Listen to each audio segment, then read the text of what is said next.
Here at AF, we work hard to make sure we've got the facts to back up every accusation of chuddery, that we're entertaining every time we spotlight some fascistic film fandom flimflamer, culture vulture, Star Wars swindler, or comics conman. And by we, I mean me.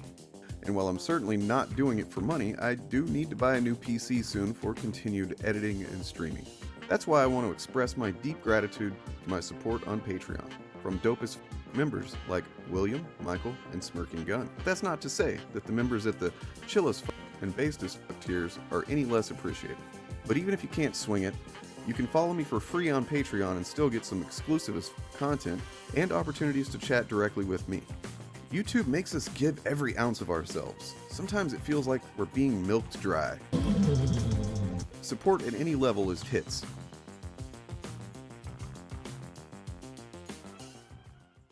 Here's the thing. It's the ever-loving blue-eyed thing. It's clobbering time.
You can really stop this kind of thing is to arouse public opinion.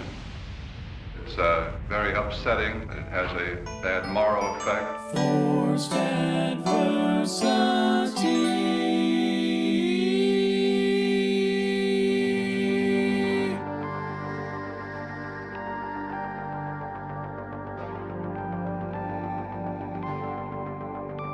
Ask yourself, what's more terrifying? Fear or the frightened? The facts of history and the aggressive impulses of an evil empire. Bad, B-A-D-D, bothered about Dungeons and Dragons. Up yours, woke moralists. Socialism has spread the shadow of human regimentation over most of the nations of the earth. And they're pushing identity politics with this. They 100% are. How do you think homosexuals reveal themselves? And the shadow is encroaching upon our own liberty. I think there ought to be a law against them. Tonight I'm going to show you why. Yes, tonight we're going to show you why. Why, there ought to be a law against, I don't know, stochastic terrorism. That's what we're going to talk about tonight. So, another light episode. Actually it's not. It's not going to be light at all. It's going to suck. We're going to talk about a sucky person, one of the suckiest. And in case you didn't notice it in the intro of the show, we've known since the beginning that we would have to talk about this person. It's right there, the old stupid friggin' symbol that she uses.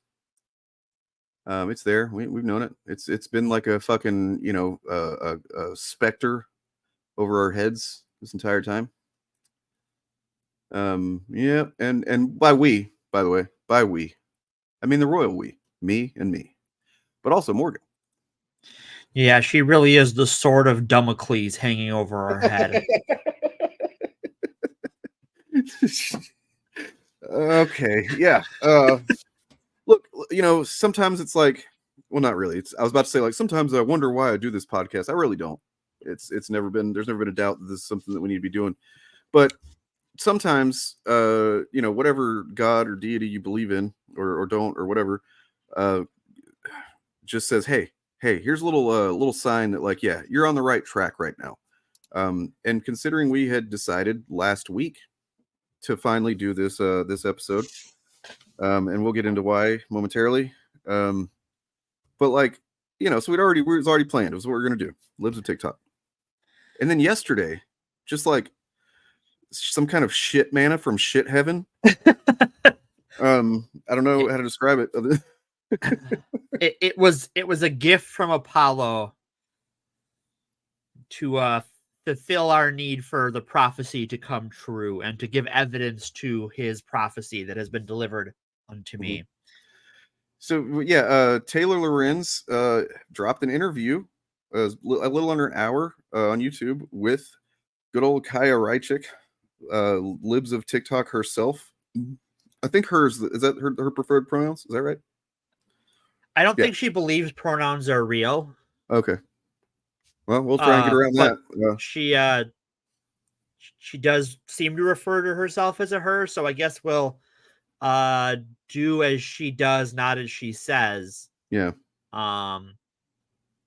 Which is fitting for her because that's a lot of what she does. Yeah, the stupidity of evil. Thank you, by the way, Byron. I mean, I'm kind of happy with it, although I wish I didn't have to name anything that. Right. It would be. It is a nice title for the subject at hand. Yeah, because like, man, yeah. Wait. I have a question that I posed to Morgan earlier, and we can talk about that later too. But before we do anything, really, we need to kind of establish that there is, there's cause to be cautious. All right. So we took this scale right from the Bush administration. This is the most advanced threat warning system ever devised by humanity. This is the fucking pinnacle of technology. And we just kind of adapted 2003. Well, I mean, look, you could talk, people made fun of it, but we don't know how many terrorist attacks we didn't have because of this. That's true. There's no way to know. We can't. We know we've had a few terrorist attacks inspired by tonight's special subject. Well, I mean, you know that we well, although I was gonna say we did stay terrified. You know what I mean? We did stay terrified, yeah. This is really kind of laid the groundwork for forever wars. Yeah. So good job on that, I guess. For some definition of good. Have you ever watched Harvey Birdman? Oh yeah, of course. There's an amazing episode where the office institutes this sort of color-coded system, and then they have to go higher, so it's like the cover of a Rush album in like a plaid fabric swatch. Yeah. What did we not say alleged about that we need to? Oh, alleged. Okay. Yeah, well, everything is alleged. Well, I mean, not really. I don't think we have to, because from what I understand, actually, is that unless we're doing it through one of the traditional media outlets, like a newspaper or some legacy media, or on through television airwaves or radio airwaves, which are, those are governed by the FCC. The internet is not.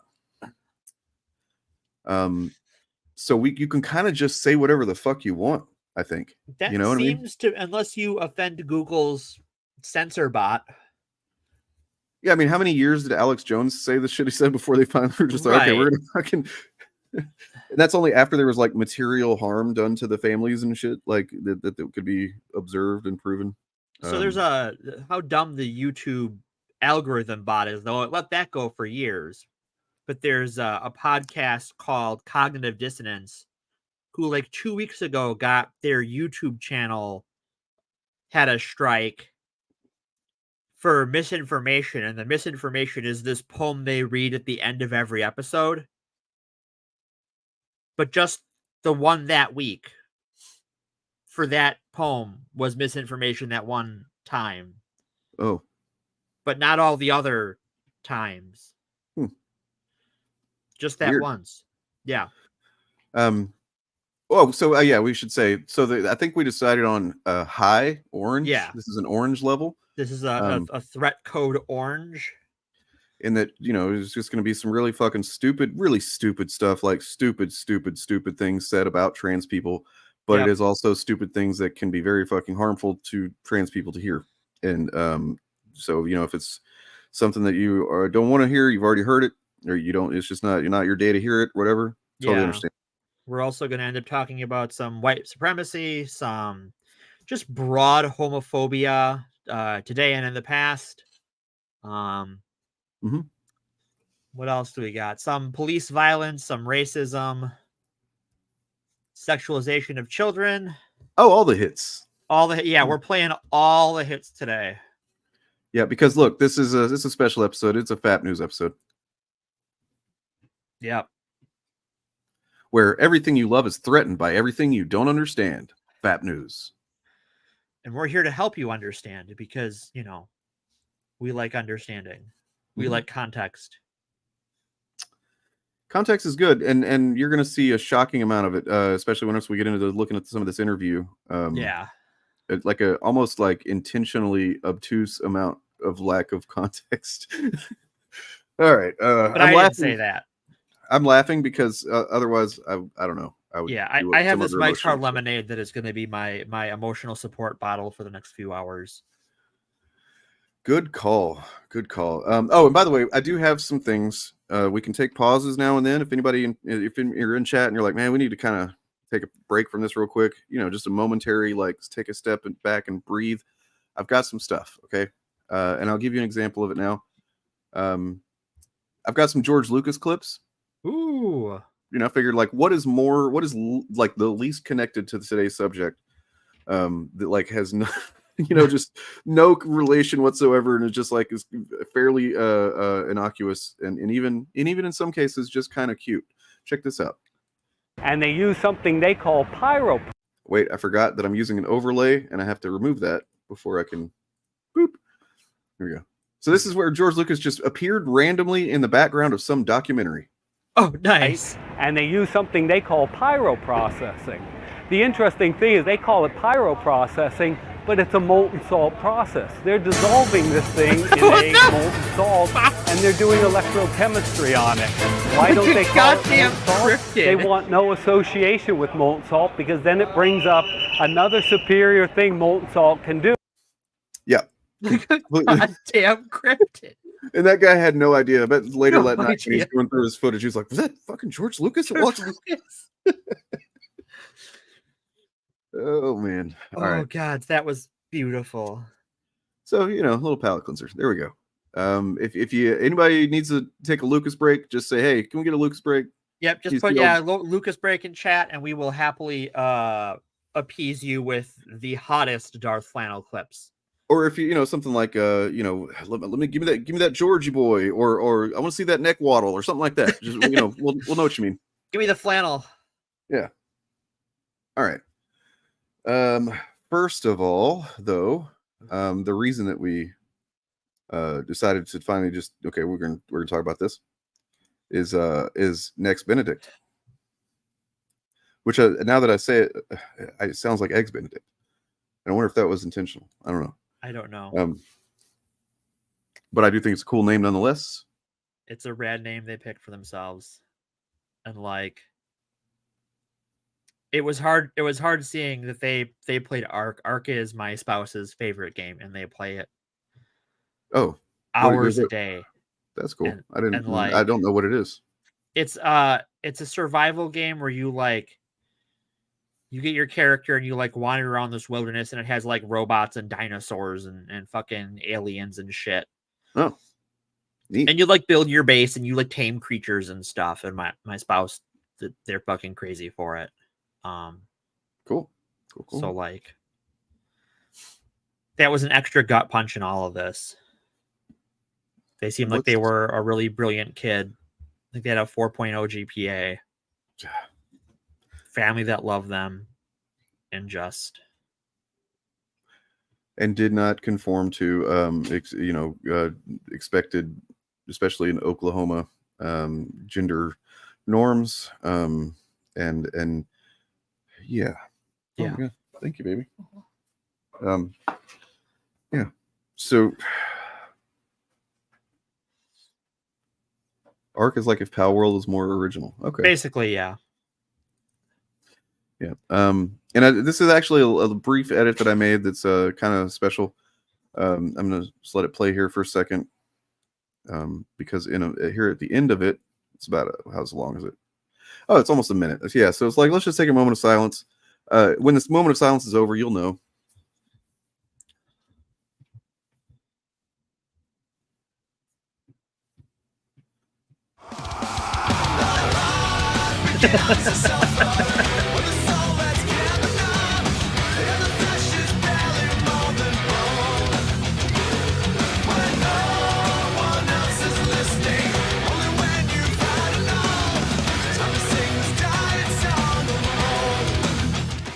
Okay, yeah, That's it's over rad. now. I just couldn't help but notice, but like in several of the photos, they were wearing the Slipknot hoodie. I was like, okay, I gotta do something here. That's totally understandable. Yeah, Julia, take care of yourself. This is going to be a rough one. Yep. We'll catch you on the next one. That old that warning system came in handy. That's good. Yep. Yeah, where are we going after that? Where we? Well, we I think we palate have cleanser. yeah, I think so. Let's start with the annual tradition this year. I believe it is the year of the bub. That's true. All right, so okay, so the year of the bub, and I missed I didn't talk about the last. So basically, I need to catch up on 2 issues of Sabretooth War as far as like things I want to talk about. There's stuff going on in other comics, seemingly at the same time, which doesn't make a lot of sense right now, but I'm not thinking about it too hard. Like, how is he doing a Sabretooth War when he's also doing like a invasion of Earth with other mutants? I don't know. Who knows? But I think Sabretooth War is supposed to take place before clearly the party. Yeah, I think so. You're right. Well, no, because it's not, because remember they're hiding out in Antarctica or whatever the fuck, because that's where they ended up. Yeah, I think it takes place like after they start hiding out there, but before they go to rescue Scott. Okay. Yeah, I see. Yeah, fair enough. I do need to pull open an email that I sent myself from my my Kindle, actually, because it's got screenshots. So yeah, for those who play Ark in the chat or in the Discord, my spouse actually runs a server. That's how much they're into it. So like it's a game I'm not all that interested in, but it is of family significance.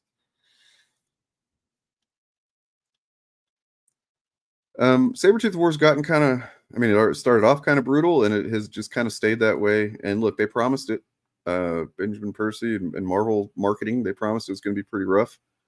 And it is. It fucking has been. But kind of in the way that you want from a Wolverine story, especially Wolverine and Sabretooth.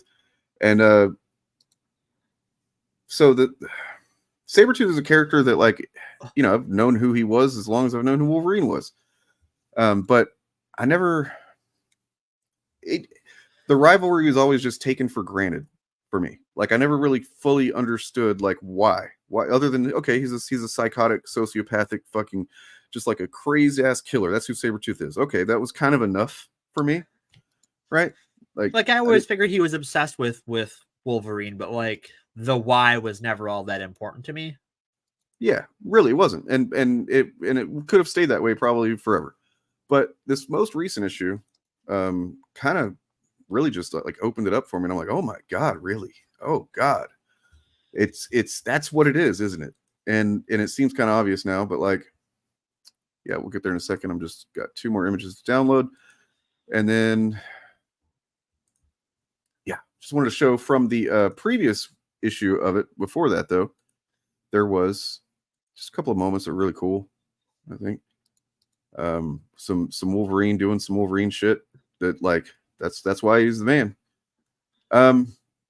So yeah, they had kidnapped Laura, taken her. They'd also the Sabretooths, the Sabermouth. The Sabermouth, yeah, I think is what I've been going with for the Legion of Sabreteeth. Yeah, they'd taken her, and then they'd killed several people. Yeah. I can't even remember who all. I know they killed Quentin. I know they killed Fang. Yeah. Who else? There's a bunch of lesser knowns that were hanging around. I think that they got. I don't think they got Black Tom. I No, don't think they got Sage. No, or at least not at first. But yeah, no. So here's Wolverine. He's kind of like reminiscing about his kids, this is kind of sad, man. And this is after they had, of course, strung him up. Sorry, I'm not actually showing it yet. They had strung him up. God damn it, Gordy! Really do that right now? Gordy's needy. I don't know why he does that. I don't know why he does that. You know, maybe he just likes to go the extra mile, I suppose. I mean, he did send him like a message, like a literal message written in body parts. That's how he kicked off this year's festivities. Yep, with a happy birthday written in people's body parts, like you do. So you can't really see it too well here, but they cut off his, or no, they fucked him up really bad. Yeah. Right? And then they hung him up, and he can smell this coppery stink of the slaughter, so he knows that they're in there killing some other people. He is just kind of coming to terms with things. And this is something that if you're someone that's had a lot of trauma in your life, and then you kind of like, even if not, you just kind of have to come to terms when things are different suddenly, right? Like there's a moment where you're like, oh my God, things are really different. They can't go back to the way they were. This is what it is now.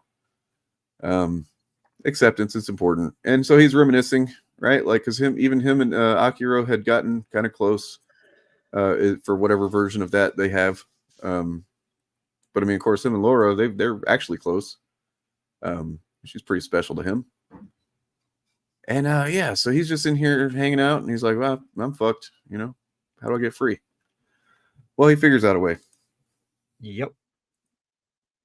Oh, I want to show this one first because that's actually really just a kind of iconic, cool ass image of Wolverine. Reminds me of that. Reminds me of that infamous cover of him crucified on the X. Oh, okay. You seen that one? I've seen the cover. I don't know what it's from, but I've seen the art. Yeah. It's a Jim Lee cover from like '89, I think. Nice. X-Men. Oh, they must have whacked Omega Red because that looks like his like tentacle things. Oh yeah. You know who it was that did it back then? That was the Reavers. I think that might have been the first appearance of the Reavers. I'm not sure. Oh, okay. Those fuckos. Oh, nice comic, comedian. It's the first comic you read. Oh, really? That's cool. Oh, nice. Was I right? Julia's... Oh, was it Silvestri? Julia's hanging around. Gonna risk it. Okay. Well, we'll let you know whenever we get into the meat of the episode. But I should have shown this first. This is whenever he first freaking showed up and found, there's Akiro's freaking, that's him. That's his son. Yeah, that's Akiro. Spelling out happy birthday for him.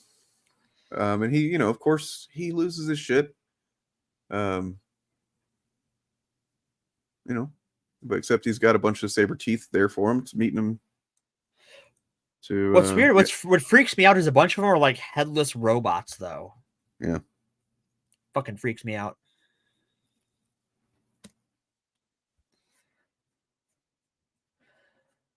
Uh-huh.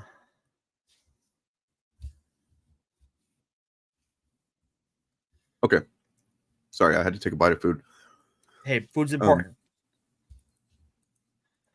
And then we get to hear where he decides, okay, I can't just hang here. I gotta get the fuck down. He knows he's gonna heal. But yeah. I don't need those anyways. Mm-hmm. There you go. He's still got the claws. Yeah. He's still got the adamantiums there and stuff. He's gonna have to grow that shit back, but like for now he doesn't have time. Right. There's no time. Don't you hate that whenever you got shit to do and you're just like, got no time to grow my, extremities back. I don't know what that's like actually. Mine I just get the one set. Well, so basically and this is just picture. No, they're not. I don't believe so. No. It's not a dumb question. It's been over the years. It's been hinted that they were brothers, that Sabretooth was his father, that and then they've been real cagey with it because they couldn't really decide. That's true. They could always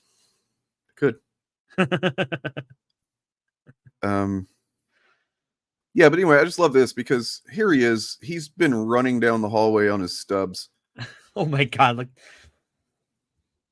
and that's just Wolverine right there. You know what I mean? Like he yeah. ain't gonna, you didn't go far enough to stop him. You Nope. You cut off his, you hung him up there, and then he had to cut off his feet and hands to get down. But like, it's still he's coming for you, dude. Right. When has that stopped him before?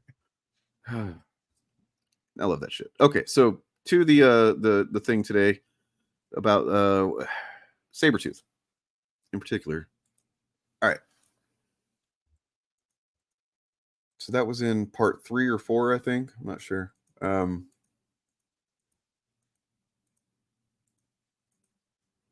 So the most recent issue of Sabretooth Wars opens with flashback to the old task force was Team X. What's it called? Team X? Task Force X? Task Force X is the Suicide Squad in DC. Okay. What was this called? called? I don't remember what Wolverine's... It's similar. Yeah, it's something X because... Of course it is.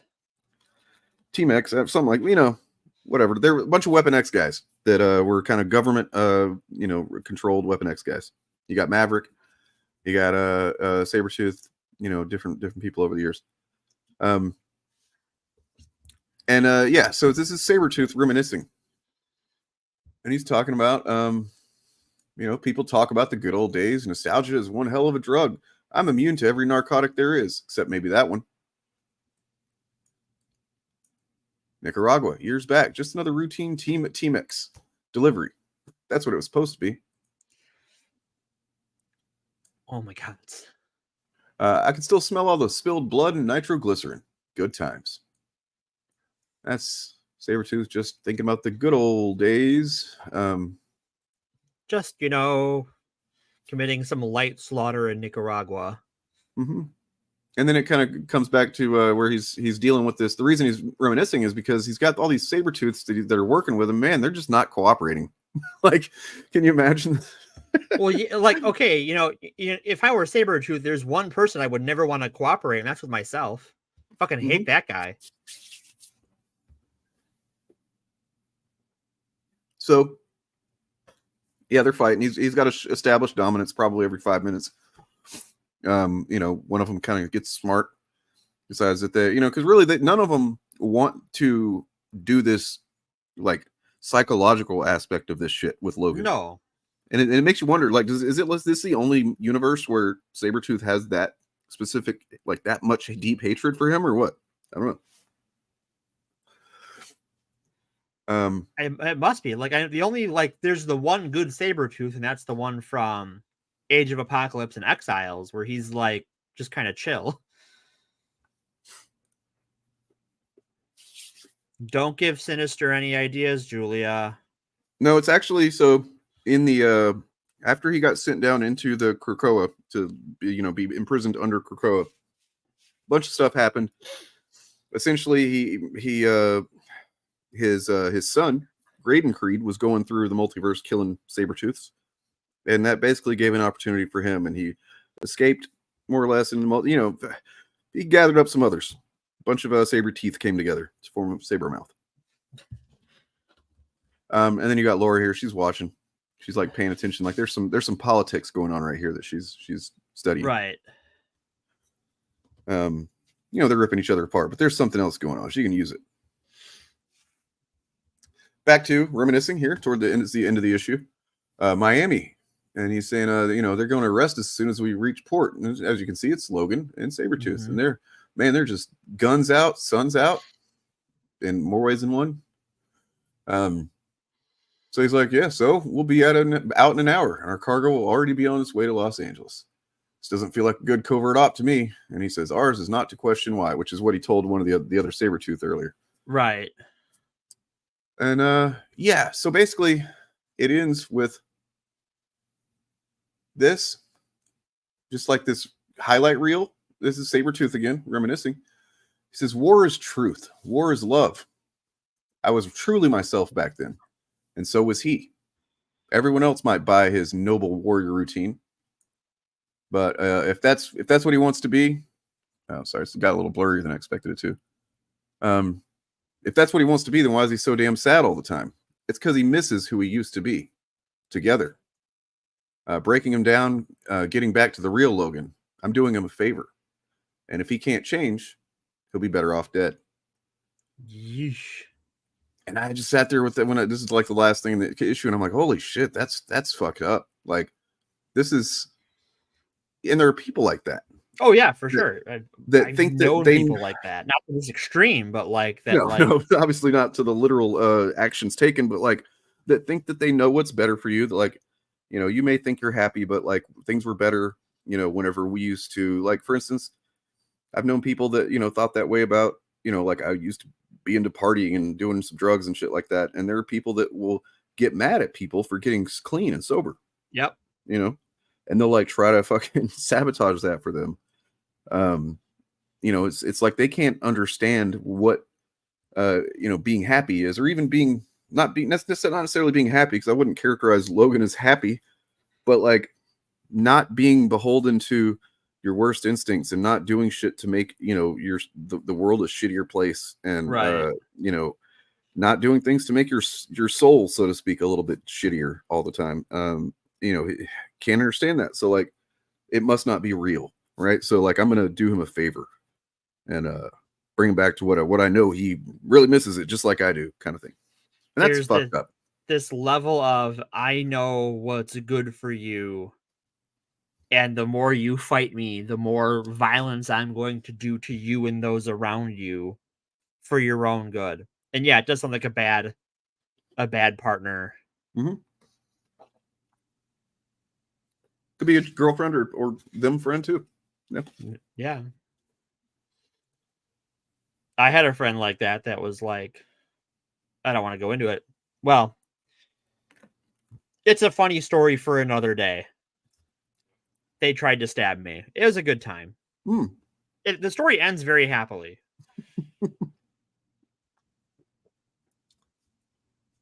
Isn't this the one that ends with you and your spouse meeting or something? Yeah. Yeah. Starts with stabbing, ends with love. It ends with love, yeah, Sometimes to find love, the first step is to not get stabbed. That's what I always say. Now imagine being the kind of asshole that, based on nothing but your own, I guess, like kind perception. of just, but fucked up perception. Like you basically have nothing. Yeah. It's just like your feelings of things, right? That you have decided that what other people are doing with their life is bad, no good. And that not, instead of just like accepting, okay, well, they're going to do their thing, whatever, which is what you should do if you just like are determined to disagree with somebody's life. You have to, like, you decide that you're going to be someone who, I don't know, campaigns against those people. You know where I'm going with it. I'm doing a segue. And that segue is to talk about Anita Bryant. Mm-hmm. Oh, you thought we were going to talk about somebody else first. Oh, no. We have to talk some history. Mm-hmm. So, while we would, like to get into it, before we can talk about terrorist, insurgent, Oklahoma State official, and hospital bombing enthusiast Chaya Rychek, we have to talk about a singer from Oklahoma. Before we can talk about Libs of TikTok, we have to talk about Save Our Children Incorporated and its founder, Anita Bryant. Anita is a musician, model, and religious bigot who in the 70s led a well-funded campaign against community laws decriminalizing being homosexual and cross-dressing in public, and prohibiting discrimination against LGBT folks. Her campaign, called Save Our Children, was the recipient of funding and media attention from entrenched religious groups, which it used to spread propaganda about the LGBT community being responsible for things such as child pornography, recruitment of minors, and living in defiance of God. Attention from the mainstream media was at best in callous disregard for the rights and lives of queer Americans, and at worst willing to indulge in the publication of fear-mongering in the guise of just asking questions while giving an uncritical platform to Bryant, her financiers, and her allies. Her campaign led to violence against LGBT Americans and emboldened the KKK. Her success was further fueled by a lack of activism from heterosexual liberals and a campaign to paint all homosexuals and their allies as child molesters. As the religious right hooked its wagon to her train, it gained popularity among Republicans. Among them, Ronald Reagan, who opposed their activities in California just a few years earlier as being an overreach of government. By the time he became president, the influence of the so-called moral majority encouraged the federal government to allow the AIDS pandemic to ravage America as a plague sent by God. And so for those who have been convinced that trans folks or queer folks or immigrants are some emergent threat by today's Christian nationalist movement, I have a quote from an old family Bible. What has been will be again. What has been done will be done again. There is nothing new under the sun. Everything Chaya has done, it's happened before. In the 70s and in the 80s. It's history. And too few people have learned from that. And too few people are willing to stand against the consequences. And I think with that brings us to Libs of TikTok. Yeah. And I just wanted to add that you quoted the Bible there. I wanted to quote a more believable source of fiction. Sure. All of this has happened before, and all of this will happen again. Battlestar Galactica. Battlestar Galactica. Yeah.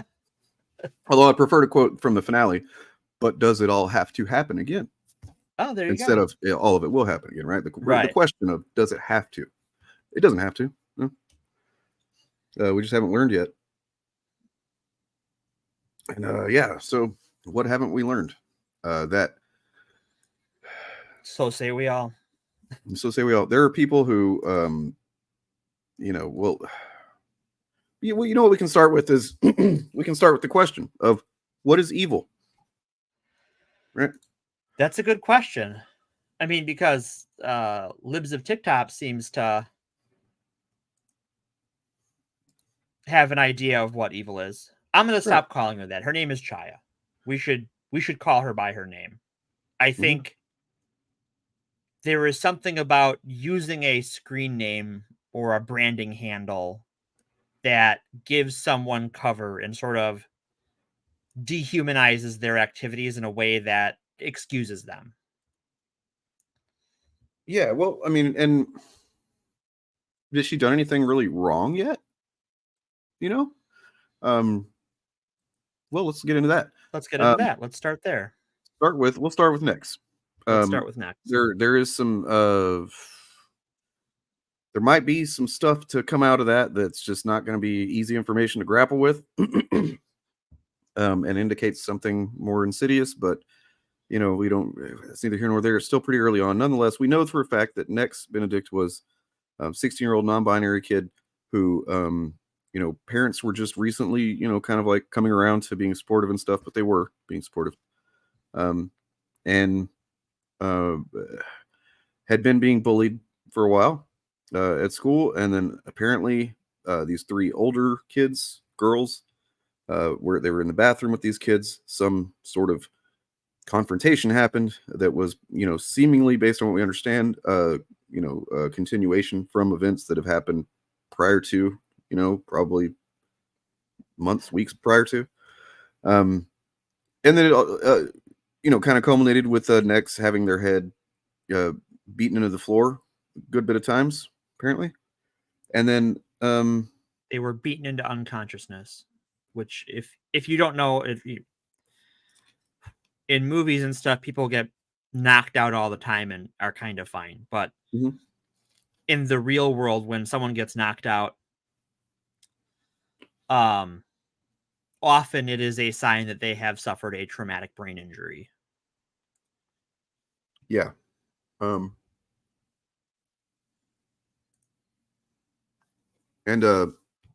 so then obviously the thing to do whenever somebody gets knocked unconscious is to immediately call paramedics.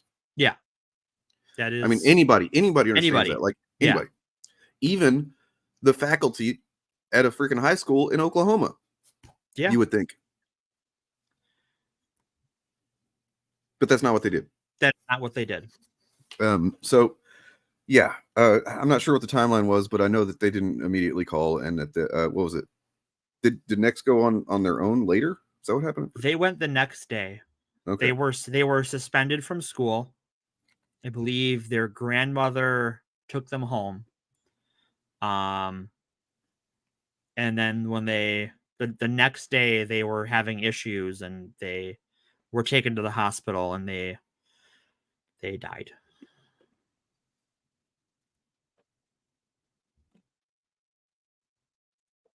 So bye Julia. Have a good night. Okay, I'm finished eating now, so I can. Okay. Sorry, I just hadn't really eaten much today. Oh, no, eating is important. Always eat. Make sure you eat. You know, I'm bad at that, so I like to encourage others to be better than me at that. And drink water. Hydrate. Hydrate.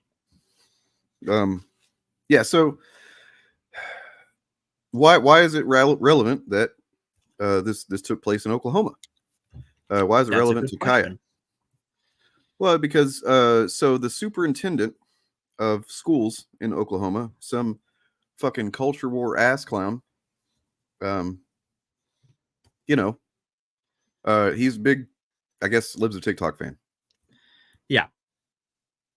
Let me open these sources of info that I have instead of just kind of going from memory.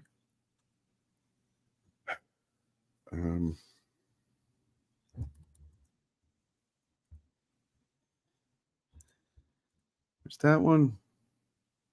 And this one. Lucifer, there's a lot of disinformation out there. Oh yeah, absolutely. We're gonna get to the worst of it in a bit. I think you bring up NBC News, and this is not planned on. I didn't know that was where you were going to go to, but in general, NBC News is one of the better mainstream news places to get good information on how conservative movements are targeting queer people. Yeah, they're still doing old school journalism with, like, you know, integrity to a degree and shit like that. You know, that doesn't mean that they're always going to get it right or that they won't, you know, fall on the wrong side of shit sometimes. And, right, but they are, you know, compared to like the New York Times, which, funnily enough, in the same way they've given cover to the trans panic, and to Chaya, they gave cover to Anita Bryant, back in the 70s, and this almost in the exact same way. Under the Desk, I don't know what that is. So I mean, I've so the reason that we're Dragon. Reason we're going with this is because it is like as primary a source really as possible to a degree. Yeah. And that sounds like maybe somebody that's doing commentary on news, and that's not to say that that's not valid. And it's good to have trusted commentary on, because there's a lot of news and a lot of context that needs to be put into it, and sometimes we don't have the ability to do that ourselves. That's why we go to commentary people. But yeah, this is just kind of like laying out the basics. Sounds good, Dragon. Oh, okay. That is true. This is a normalized violent stage. And I mean, honestly, there's kind of been in that stage. Like, I don't know that it would have, you know, when you think about, if you've ever heard the phrase, what you call it? The less dead. Yeah. As far as you know, it's a colloquial term. It's kind of like a kind of gallows humor kind of term that, like, sex workers, people of color, especially like black women sex workers, You know what I mean? Houseless Like, or people. houseless people, or gay sex workers, that type of thing. Like those types of people, when they get murdered historically, there's not the resources put into solving it, or if they're just disappeared and they're not, it's not known if they're dead or not. The resources that they don't put the energy into it as the same as they would as if like a blonde high school valley girl or whatever went missing, where it's like, oh my god, we got to throw everything at this. So they're less dead is the term that's used in like kind of crime circles, I suppose.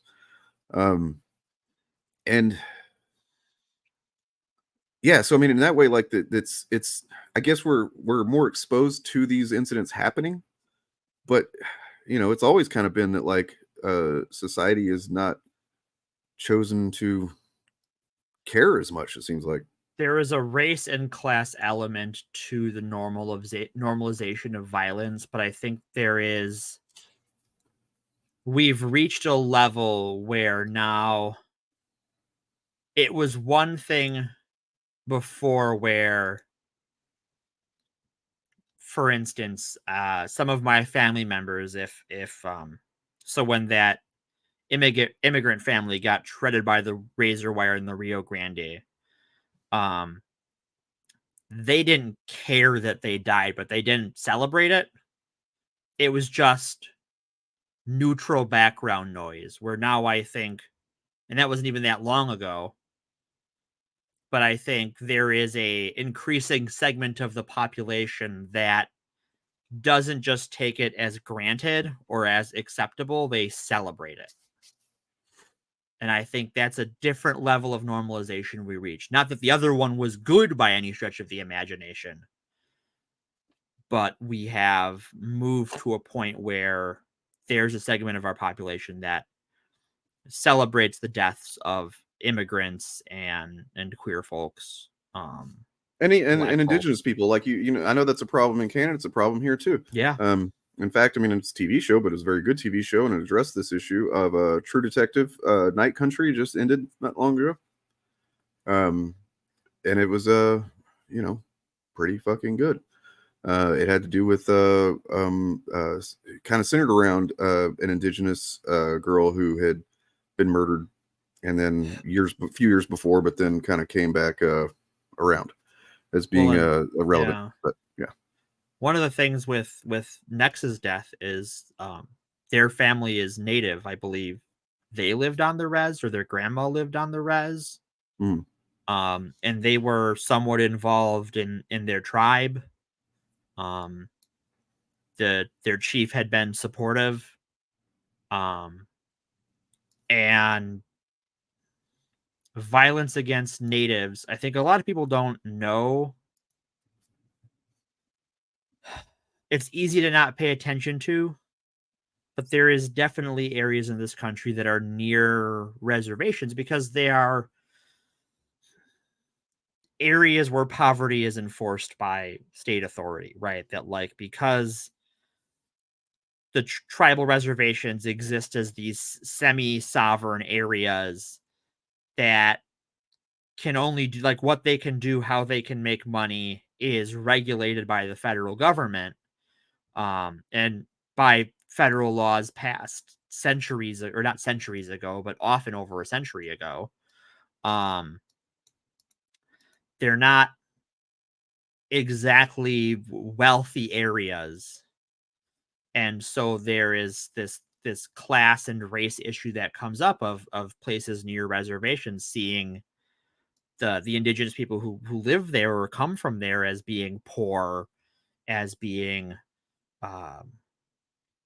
all the usual things you would see as far as racial epithets and anti-poor epithets thrown at people. People call them dirty, etc.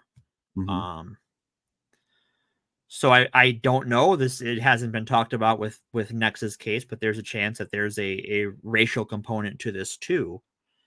That I think needs maybe not being addressed as a separate issue, but as an issue that is part of it, or as just being acknowledged and understood that it could play into this.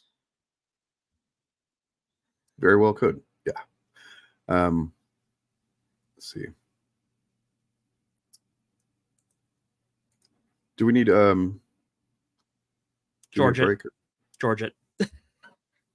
George. We're taking a George break. Yeah, doing a George. All right. The creator of Mara Jade. Wait! I am not the creator of Mara Jade, and I want you to get out of this office right now. I'm sorry, Zed. No way. You brought no it on way. You brought it on yourself. I don't want you here. I'm sorry, George. I didn't think it would go like this. Out. Ted, I got your voucher. What the fuck? What the actual I'm fuck? so sorry. We'll have him like burned and well, I don't even executed know and who burned. that guy is. So I sit there all day long. Yeah. You look. Don't accuse the guy of creating characters he didn't create. Okay. Timothy Zahn created Mara Jade, if anyone's wondering. Now that was from that was like a thing that was shot when they were doing the Robot Chicken Star Wars stuff. That he actually worked pretty closely with them to make. That's awesome. Which really, in hindsight, should have been a sign that he was kind of like in the end stage of giving a shit about Star Wars. Like he's like, yeah, fuck it, we'll let this stupid show do some dumb jokes about it. I don't care anymore. Yeah, Paul, if you weren't here earlier, every so often throughout this episode, we're going to take George breaks. Yeah. Mostly so that I don't cry. Yeah, there's, it's a heavy subject matter, so we got to do George break. I mean, otherwise, we can do this one. Got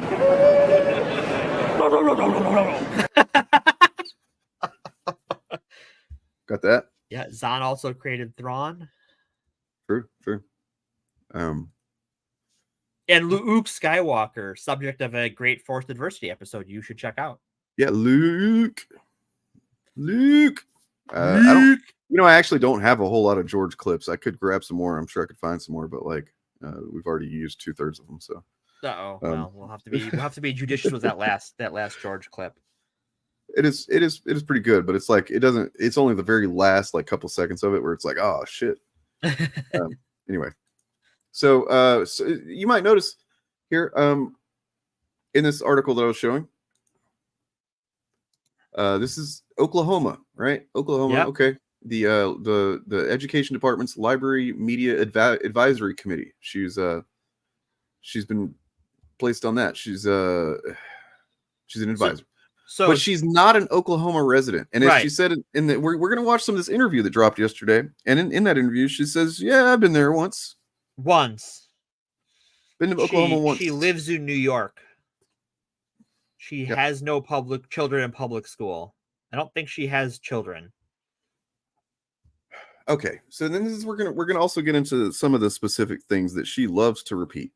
Yeah. So this is a quote from Douchey McAssface, or whatever the fuck his name is. I don't care. The guy that Ryan Oklahoma, Dick Weasel. Yeah, that's it. State Superintendent Ryan Dick Weasel Walters. Kaya is on the front lines, showing the world exactly what the radical left is all about: lowering standards, porn in schools, and pushing woke indoctrination on our kids. Because of her work, families across the country know just what is going on in schools around the country. So I would like to point out that as far as lowering standards in school and lowering education standards, that's been let me check my notes here. Yeah, that's been a goal of the conservative movement, is to undermine the success of public education across the country. So not the radical left and porn in schools. No, not happening. Well, I mean, if there is porn in schools, you know what it is Dan, you were a young man once, right? Mm-hmm. Mm-hmm. And I was a young person once. My first exposure to porn was actually in high school. I went to a Christian high school for the first couple of years. The first porn I ever saw was handed to me in a Christian high school, in gym class, by another boy. Yep. I mean, it's amazing how they think that, like, if it wasn't for gay people or whatever, that like these kids would never even know about any of this sex stuff while they're in school. It's crazy. It's just like intentional obtuseness. These are people who know better. They know they're full of shit. So, yeah, one of the books that she lists off as being porn, like this is porn to her.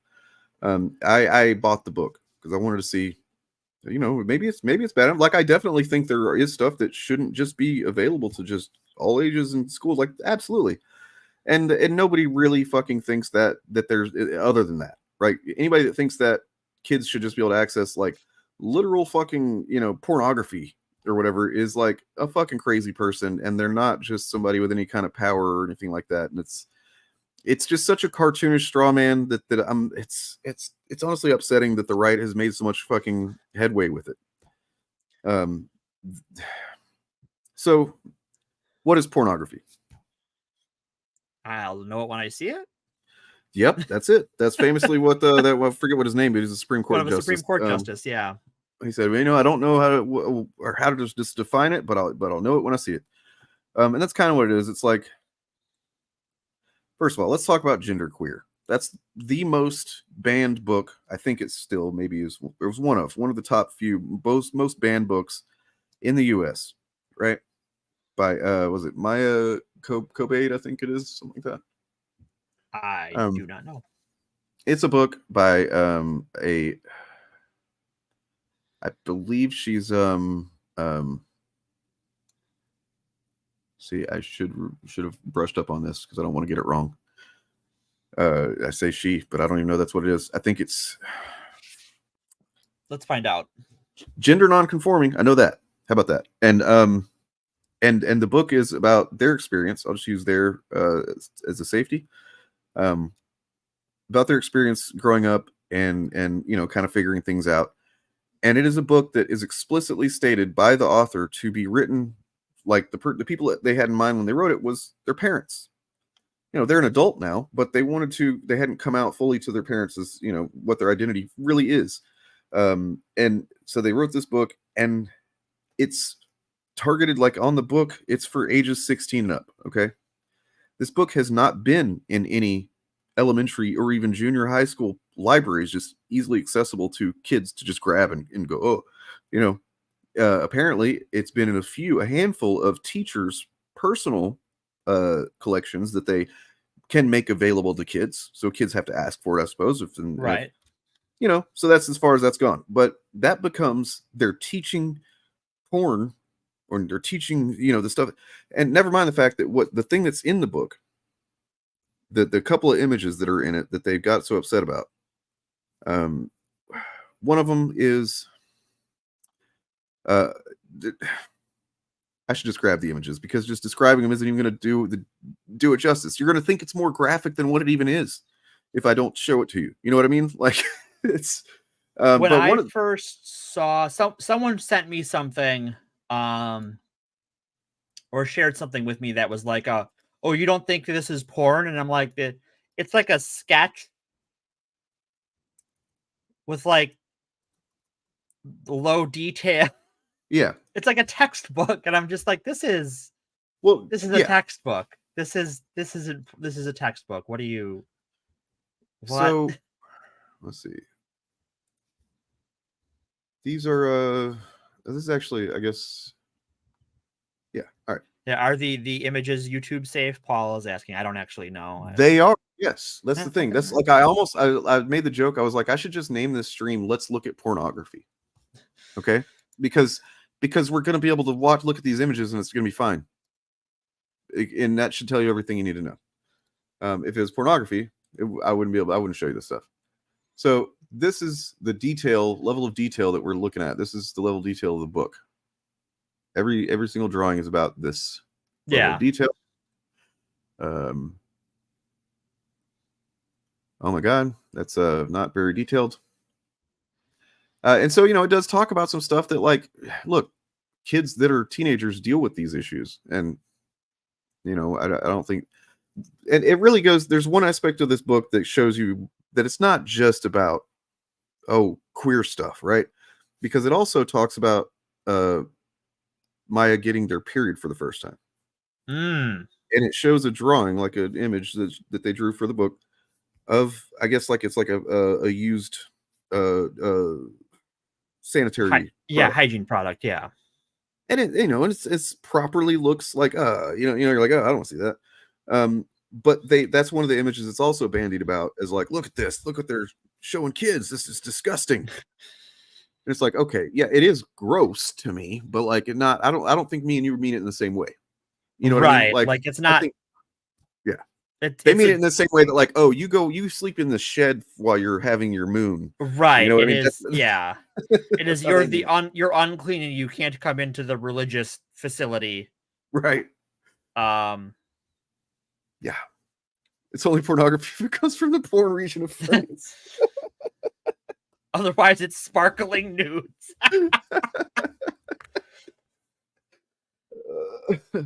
That's true. They do think that because they are stupid, very stupid fucks. They're not very smart people. So, yeah, they know what a porn is. The pornography is images of human sexuality that have no purpose other than sexual stimulation. I think that's probably the most simplistic and also effective definition you could give it. Really, sure. Because, yeah, I mean, and so the stuff in these books are like in this type of book is literally about the experience of a kid trying to make their way in the world and understand these things in ways that, like, these are hard things for a kid to deal with. It's hard for a kid to deal with sexuality, even if it's just like a straight cis kid.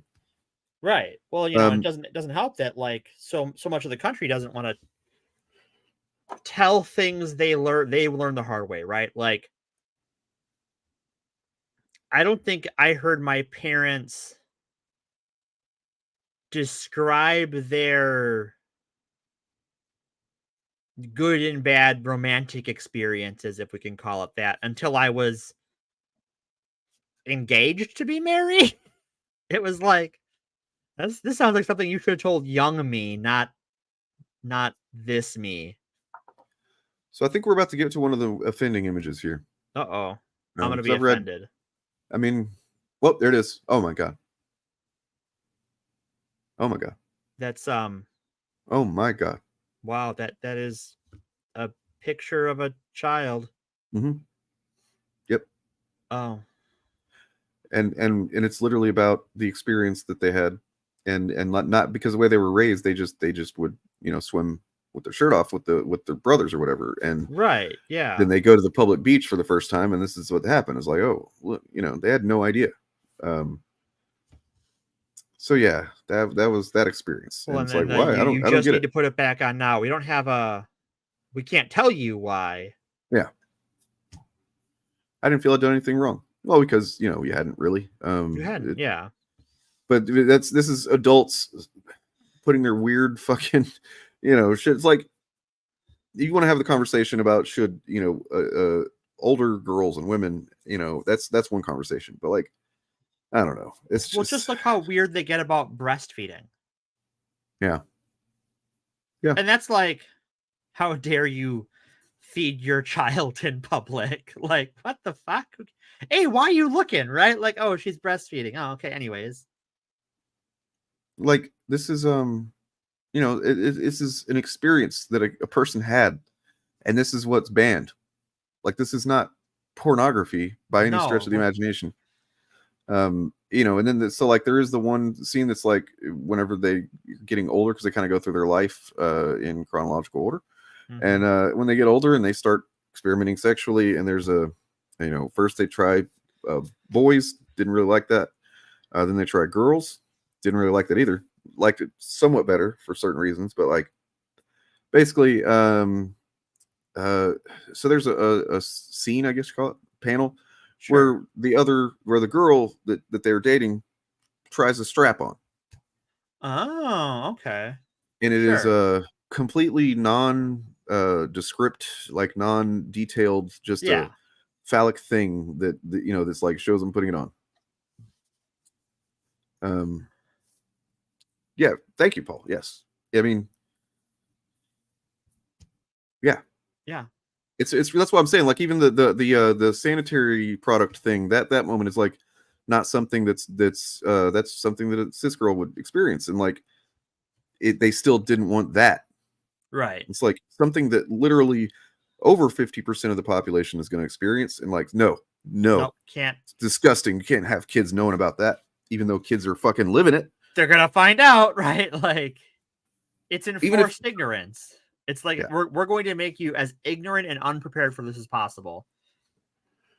So that's one of the most cited ones, right? That, okay? And I can tell you the other ones aren't any different, really. I mean, Right. it's just like the one that in the interview, Kaya actually brings it up herself. She pulls it up on her phone to show Taylor, because she keeps saying pornography, and Taylor's like, "What do you mean by that pornography?" She's like, "Here, I'll show you."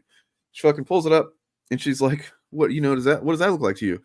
She's like, "Well, it's like a little doodle of less detail and more of a cartoon design Right. than even that we just looked at."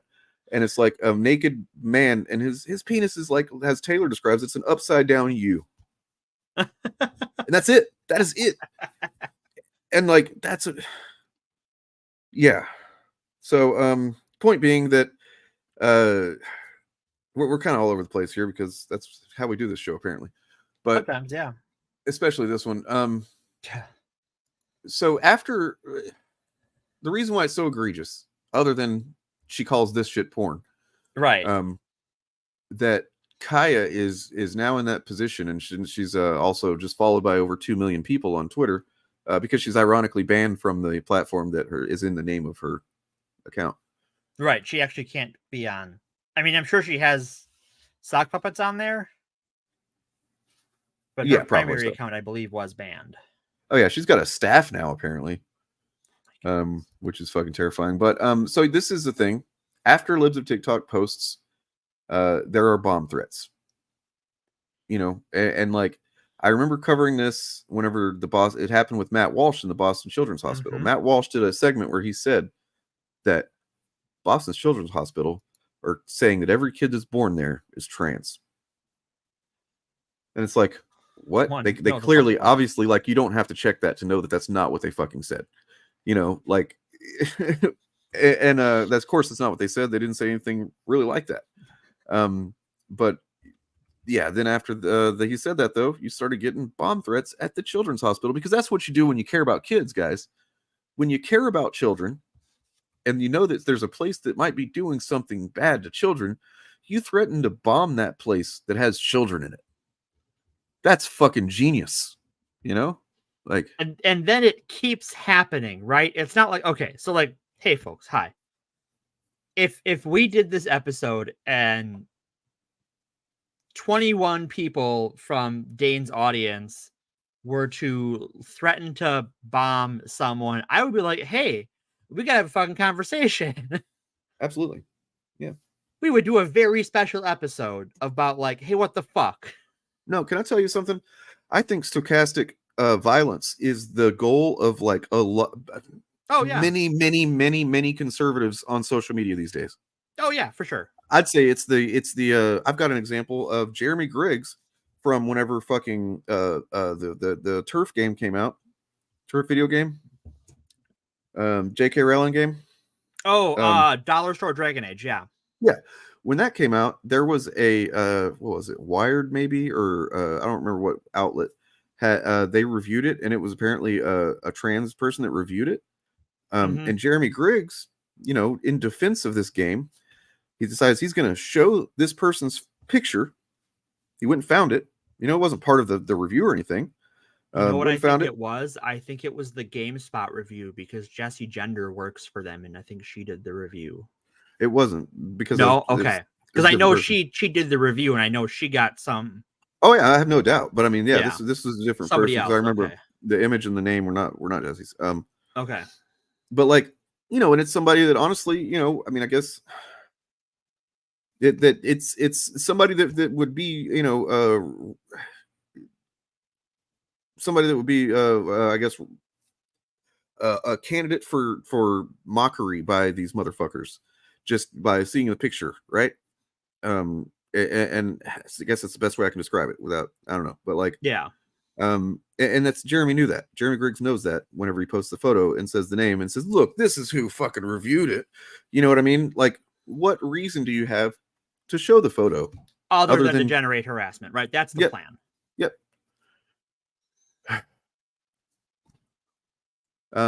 John, I mean, look, man, your opinion of Jesse is not fucking relevant right now, to be honest.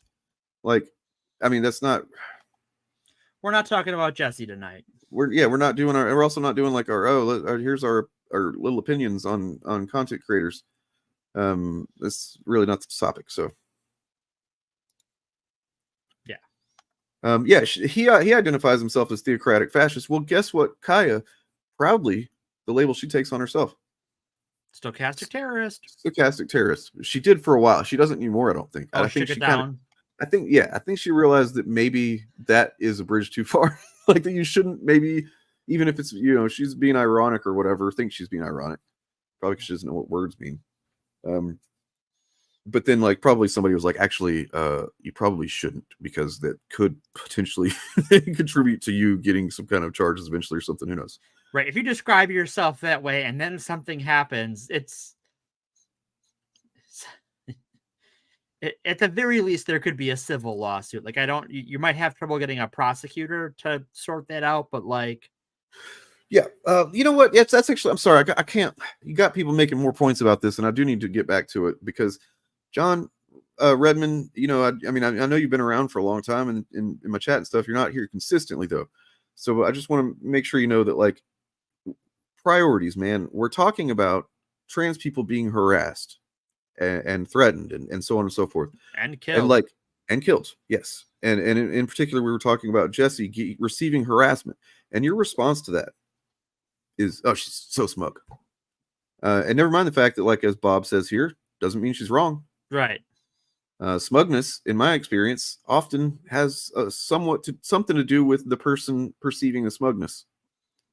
I definitely think that condescension often does. People who, they're being condescending. It's like, oh no, you feel condescended to, maybe.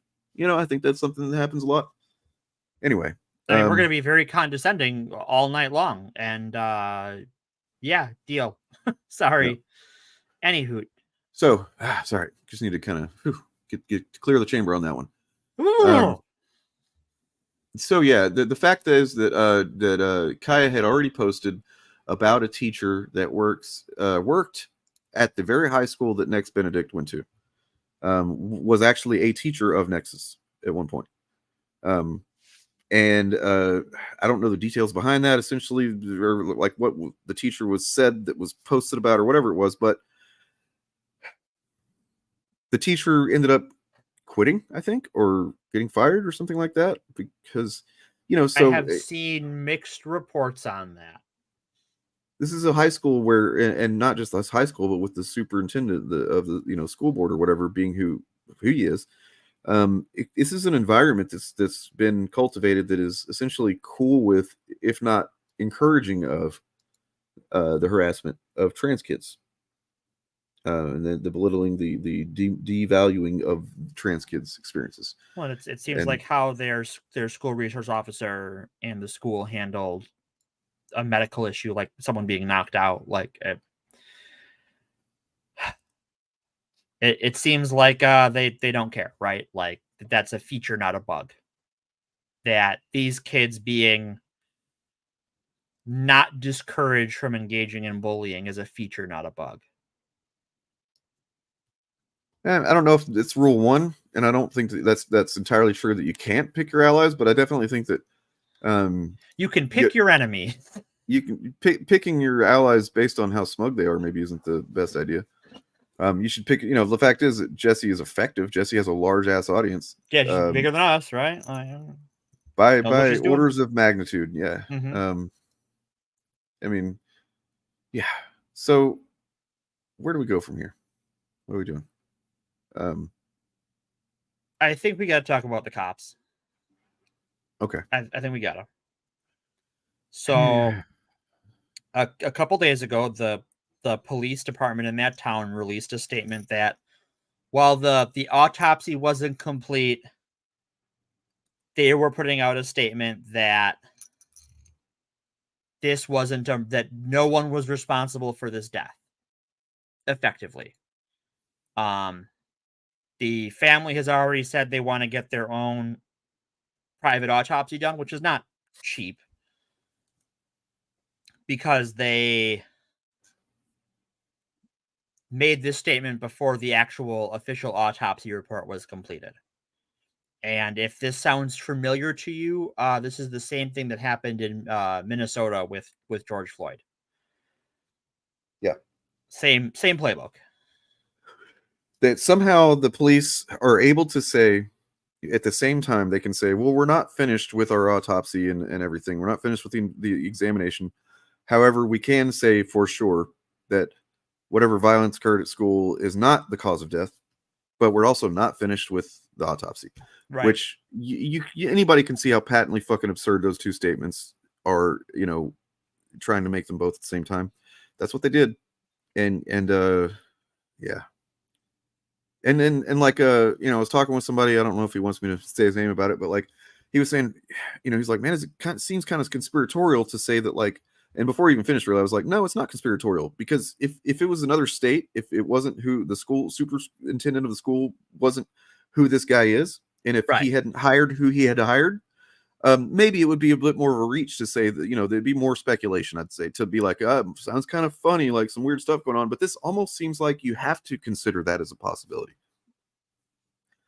Considering, we've seen it's a pattern. It's a recognizable pattern of behavior too. Like we've seen this play before, right? Like, we're going to make an announcement.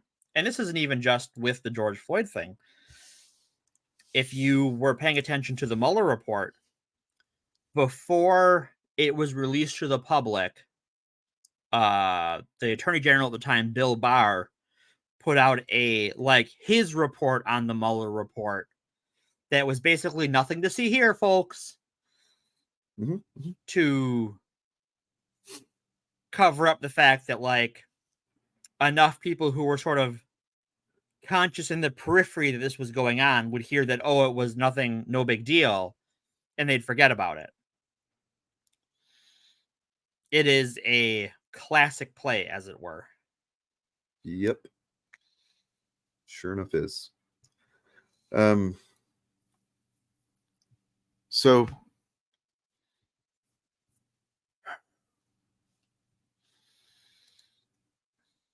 but the good news is getting these people to talk, I think, is really revelatory. I think there's a reason they don't talk outside their circles that much. I want to say a couple of facts here. Sure. About Kaya and how she does things on Lives of TikTok, because this is something that doesn't get talked about much. The dynamic of what happens when she posts and how she does it and stuff like that. So in the interview, she talks about, she says several times that these people they're essentially public figures because they're posting publicly on social media. And it's like, okay, so we are definitely in a new era where the idea of a public figure is not what it was for a long time. There could be some, there definitely needs to be some updating in our language and our understanding, and maybe even laws about what constitutes a public figure. Whenever we are dealing with platforms that you can be nobody today and fucking everywhere tomorrow, right? For doing nothing but farting on Instagram or something. I don't know. Because before, a public figure is someone who has chosen to be, they've dedicated their life to being a public figure. A politician, an actor, actress, something along those lines. Entertainer of some kind, musician. That's a public figure. There's a degree of expected scrutiny that you're gonna get, if when you get to a certain point of fame. And so there's actually a line there. There's a thing called a limited purpose public figure. And podcasters are actually a great example. So I'm going to use us as an example, right? Okay. Something I say on this show, if someone wanted to make a big deal out of that to go after us, that would use a different standard of scrutiny for suing them for slander. Whereas if they were to go after you in your home life, or me in the grocery store, then we, for purposes of being a public figure, we're not. We're only a public figure in this limited window. Yeah. Because we don't have this huge reach. Okay. We're not going on news programs. We're not being interviewed nationally. We have this one thing we speak publicly in, and that's it. Well, so okay, but then there's another type of poster who doesn't necessarily want to be famous or even go viral. That's something that she makes a claim in this interview that, like, oh, basically she seems to think that anybody who posts online, their intention is to go viral if possible. I know that's not my intention every time I post. Has she ever heard of shit posting? Yeah. I mean, I'll be honest. I guess it would be. I do think about, hey, it'd be nice if that went viral more often now than before I started making YouTube content. I almost never thought about anything like that. I really never did want to go viral. I would almost prefer if like only a few people saw my posts back then. And they really did. Only a few people saw them. But so what she does, what Libs of TikTok does, for anybody that's not aware, very often it is school teachers or someone who works in around schools, but really anywhere that they can get. Is how it functions is this: somebody tags or sends her, or I guess her staff now, some video from someone that, and it's called Libs of TikTok. It kind of shows how stupid she is right there. It's usually a queer person. Maybe they have some kind of colored hair. Maybe it's just like a trans person or non-binary person, and somebody that just has their pronouns, or some video of some person saying to someone, "Hey, my pronouns are this or that," or something along those lines. That then gets reached or posted again. And she's the way that she defends herself by saying that, like, look, I'm just posting stuff that's already posted out there. I'm like, okay, that's fair enough to a degree. Like, that is out there. They posted it. It's not like you stole their hidden fucking, their secret shit and posted it or whatever. But so, for example, last year, Kaya Rychik posted about an elementary school librarian in Tulsa. She shared a TikTok video featuring the librarian that had been edited to include the teacher's name in school. The Ellen Okoa Elementary School in Tulsa. So this is a video on TikTok that did not have any fucking specific identifying information until Kaya got a hold of it. And somebody, I guess, somehow, some internet sleuths or whatever figured out who this was. And then they added that information to the fucking post that then Libs of TikTok posted. I mean, that's not the same thing as just like, oh, I just reposted a thing. You know what I mean? Right. That's changing the intent of the post for sure. Sharing someone's edit of it.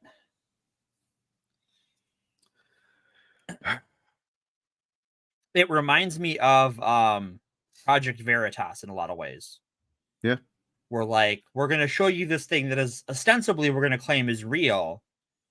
But when you dig down into it, the information has been manipulated in such a way to change what is actually being said or frame it in a different way. Well, so before we get to the video, the interview stuff, we're just going to look at a few moments from that. We've got time codes on that, so don't worry. We're not going to watch a bunch of like unnecessary shit because there is some unnecessary shit in there. There's a lot of FAP in it. Huh.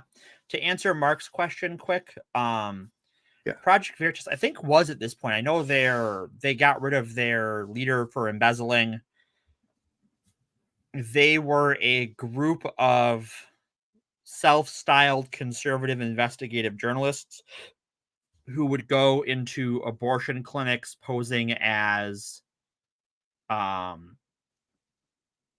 various types of people, doctors, medical suppliers, potential patients, and then record their interactions and then edit them to create a false narrative.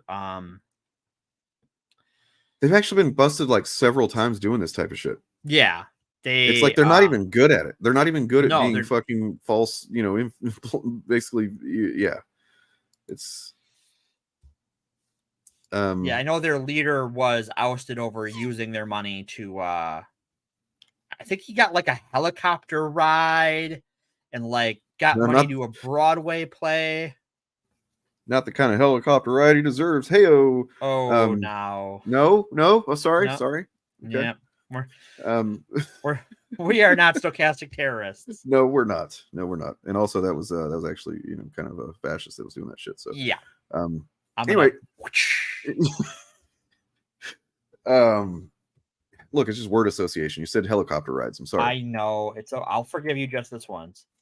Yeah, they're kind of like low rent Steven Crowder. Yeah. But better funded. True.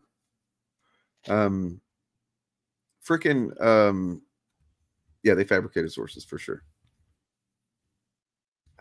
What was this gonna respond to here? Oh, I was gonna just real quick give a rundown of like just the how Libs of TikTok came to be like honestly one of the most tragically, stupidly fucking important things that we're talking about these days. That's a great way to describe it. Tragically, stupidly important because they're, yeah. So let's see. She was a real estate person in New York. She now has she resides in California and Florida. Apparently, she's registered to vote in California. As we said, she'd been to Oklahoma once, and that seems to be when she went there to meet with Walter, that Walter's dipshit. So, and as she talks about in the interview, how she got radicalized and whatnot, but she started out. Let's see. She was a real estate salesperson in Brooklyn. November 2020, she created the account that would eventually become Libs of TikTok. And the reason that's important to say eventually is because she tried several things prior to this that was very clear that she was trying to create viral content that was not about her quote unquote concerns about wokeness and trans kids or whatever the fuck. It was, I don't remember what it was that she did before, but it was a couple of different things. And then finally, she stumbled upon this, seemingly. After attending the January 6th insurrection at the U.S. Capitol, that's right. She's not just a stochastic terrorist. She's an actual terrorist. Yeah. She's an actual terrorist. She amassed a growing audience by promoting COVID denialism, casting doubt on the 2020 presidential election results, and promoting false stories about child sex trafficking. Just the old go-tos for these chuds these days. So soon her account on Twitter was being promoted by high-profile right-wing influencers and podcasters, including Joe Rogan. That's right, I said right-wing. She received funding from Babylon Bee founder Seth Dillon, which allowed her to leave her real estate career and focus on growing the account full-time. So she got a little shot in the arm from old Seth Dillon, the head of that fucking comedy, just fucking iconic comedy outlet. It is truly the stuck open sphincter of comedy. I mean, they got that one joke. And they have the one joke. It's really like not even very good at it. What I imagine being a writer at the Babylon Bee is just like their challenge every day is to phrase the one joke a different way. That's it. That's your whole job. It's the whole right. How can you tell the one joke? Just it's like a Mad Libs, but with the one joke instead. You know what I mean? Like the functional parts have to remain, but you can just take out the noun and put this in there. No, now it's well, we did attack helicopter already like 74 times. We gotta, I don't know. Anyway, right? Like they. So she her attacks on I'm sorry. On Thursday, this past Thursday, Seth Dillon, and this presumably in response to all the stuff with Next Benedict in Oklahoma and everything. Seth Dillon tweeted that he had cut ties with Rychik and that the two were no longer working together. Rychik told the Post that they'd parted ways for personal reasons. So that's kind of interesting. I'd like to know more. But anyway, we don't have that information right now. Her attacks on LGBTQ people escalated through 2021 and 2022. She advocated that any teacher who comes out as gay to their students be fired on the spot. She called out on her followers to contact schools that were allowing boys in the girls' bathrooms and pushed the false conspiracy theory that schools were installing litter boxes in bathrooms for children who identify as cats. And let me just fucking address that real quick because Oh, I missed that she was pushing that one too. All right. let me fucking. I know you like telling this one. Hit it, boss. Well, I don't like telling this part because this is something I haven't told you before. Oh. This is it came to me personally. It separate from this. I was confronted with this. So, we currently my partner and I we have a 12-year-old that we're kind of fostering for temporarily till she goes to live with her dad and whatnot. But like, so she had we'd gotten her back in touch with her grandparents and stuff recently, and she'd been hanging out with her grandmother, and her grandmother said something about the fucking litter boxes thing. And I'm like, no fucking way, man. Like, no fucking way. For anybody that isn't aware of what that is, if you might have heard, they made a big deal about it. The wokies are so crazy, the radical left these days, that now if you identify as a cat, you can take a shit and litter in the classroom, in the litter box. Oh my God. Does that sound ridiculous? Too ridiculous to be not true? Happening. No, but and what is happening is fucking dark. You're right. The reason there is litter in a bucket in the classroom, is fucking dark as because night. there is litter or some type of sand substance, I guess, that they've used in certain classrooms, whatnot. But like, it started in Colorado, and there's good reason for it to have happened. There's a reason it started in Colorado, and I guess other schools might have picked up on it. And because there's this thing that's been going on a lot, kind of frequently in the last decade or so, school shootings. And the bucket exists in the event that they have to lock the fucking doors and stay locked in the classroom for hours on end because there is someone stalking the halls with a fucking AR-15 blowing kids away. So yeah, sometimes they might have to take a shit in there, and you don't want them doing that on the floor. Right. And so that's why there are some classrooms that have just elected to have that type of thing. There's nothing anywhere where anybody's identifying as a cat. Furries or kids identifying as cats. No, it is because you fuckers can't be pissed to do anything useful for any human being in this country. Yeah, it's just, and you would rather use your misery causing machine to cause even more misery by making a conspiracy theory about the reaction to the fucking school shootings you enable. Yeah, I heard it from a buddy who's a teacher. Or did you hear it from maybe, fucking Kaya Rychik, who heard it from somebody who's a teacher, who really just heard it from somebody who's a fucking professional fucking shitster. Yep. So that's the truth of that matter. That's one of the darkest fucking just like little factoids about current fucking day. Now that phrase is ruined for me. Current day. It's not like that guy's such a joke that I've just moved on. Like I'm. Well, I have a strong dipshit filter. She also purported that adults who teach children about LGBTQ plus identities are abusive, that being gender nonconforming or an ally to the LGBTQ community is a mental illness, and referred to schools as government-run indoctrination camps for the LGBTQ community. Her followers skyrocketed on Twitter from around 60,000 in July 2021 to over 2.8 million today. Her posts about schools, hospitals, libraries who provide services for LGBTQ youth have preceded dozens of bomb threats, harassment, and death threats against staff, to the point where it is impossible. It's literally impossible that they aren't connected. Right. Because it happens so without fail at this point. You point. set your watch to it. Yeah. It's not like, oh, this has happened a few times. It could be a pattern. No, it is just the thing that is happening for sure. And then, let's see. Earlier this month, NBC News identified 33 instances, starting in November 2020, when people or institutions singled out by libs of TikTok subsequently reported violent intimidation. And then 21 of those were bomb threats. The rest were just various forms. And that's the context, of her in this, before we go to this other thing. Yep. Time for the interview. Yeah. All right. I'm gonna. Oh, you want to talk about that? I'm gonna get up and stretch. Yeah, well, we need a minute to do some George, and we'll do this George real quick. How about that? Yeah, we'll do some George, and then if you want to start the interview, I have to get up and stretch and take care of something quick. So we'll do George, and then I'll go do that, and you can start the interview. I'll do George when you get back. You do what you gotta do. All right. I'll be back. Have fun with chat. Oh Everyone's man, I gotta saying nice things about Dane. Gotta talk to the chat now. Oh. If Libs of TikTok wanted to protect children, I don't know. How come our bomb threats against hospitals? Yeah. You know what? I and this is being as good faith as I possibly can to these fucking scumbags. I imagine that they're thinking that by threatening a bomb threat that they're not actually going to go through with, that they're at least going to get them to, I guess, evacuate the kids out of the hospital, which is still stupid because, like, you don't know what those kids are in the hospital for. You don't know if these kids can fucking afford to be disconnected from whatever machines that they're on or whatever the hell is happening. It's insane. It's, yeah. She actually was not doxxed. That's the thing.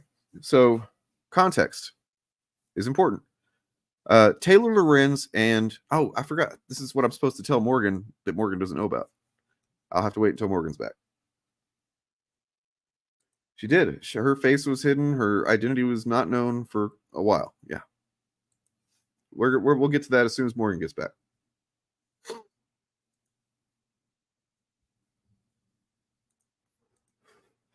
In the meantime, let's see if I got something here that's kind of special or something. I don't know.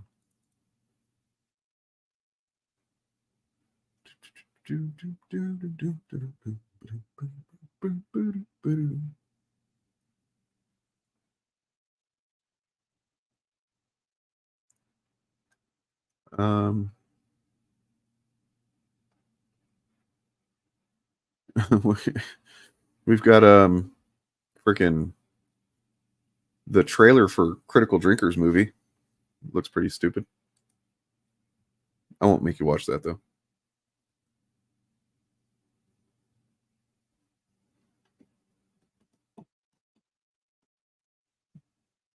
Excuse me.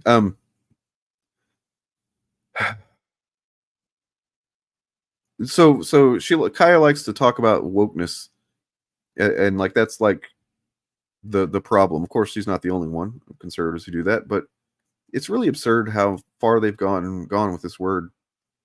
And so this is a clip that I dug up the other day for the stream we were doing, but I feel like it's we should check it out again. I don't know. I feel it's pretty good.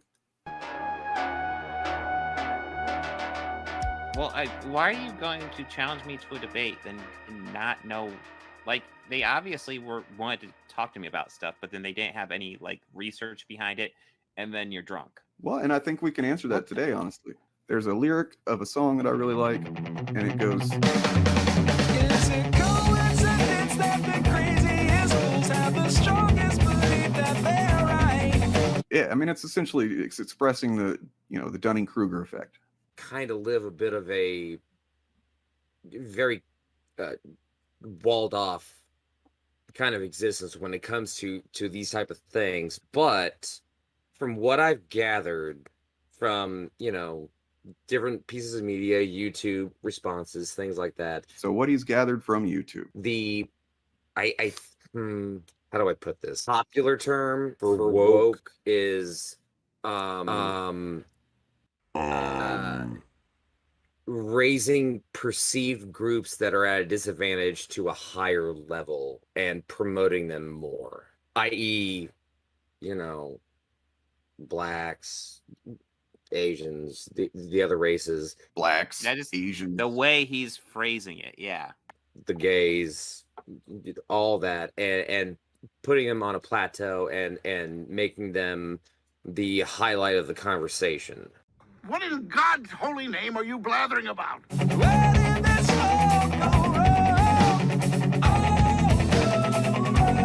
All right, so moving on. Why is Jim so confident in all this? And you obviously see what the commonality is, right? Yeah. It's woke. The word woke is in all of these, whether or not they enjoyed it or not. They make sure to keep that word in there. And why is that? A lot of you probably are aware, but I think it's worth getting into a little bit of specifics and understanding this a little bit better, because of how the YouTube algorithm works. And this goes to speak to what Jim was saying in that clip, where He learned what he knows about wokeness from YouTube. Kind of live a bit of a very walled off kind of existence when it comes to, you know, blacks, Asians, the other races. And I imagine that's where a lot of people did. But what's the problem with that?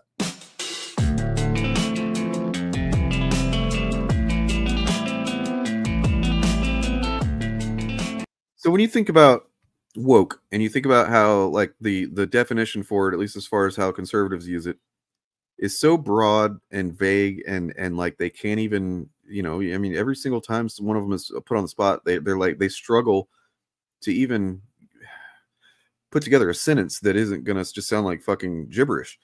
Even that, what, I don't remember her name, but the Brianna what's her name, Brianna Joy Gray had an interview with this woman who had written a book about, and like her focus is like how wokeness is terrible and ruining everything. And she asked her, what does it mean? And this chick was just like, you know, it, and then like she couldn't fucking say anything. She was like, oh, and then she even knew. She was like, she knew that she had been gone. Hi, I'm back.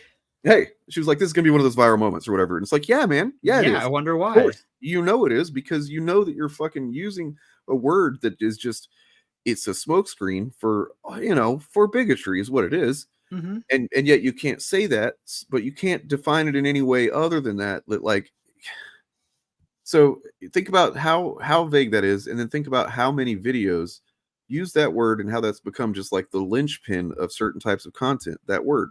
And that people base their entire fucking understanding of society now, in some cases, around that word.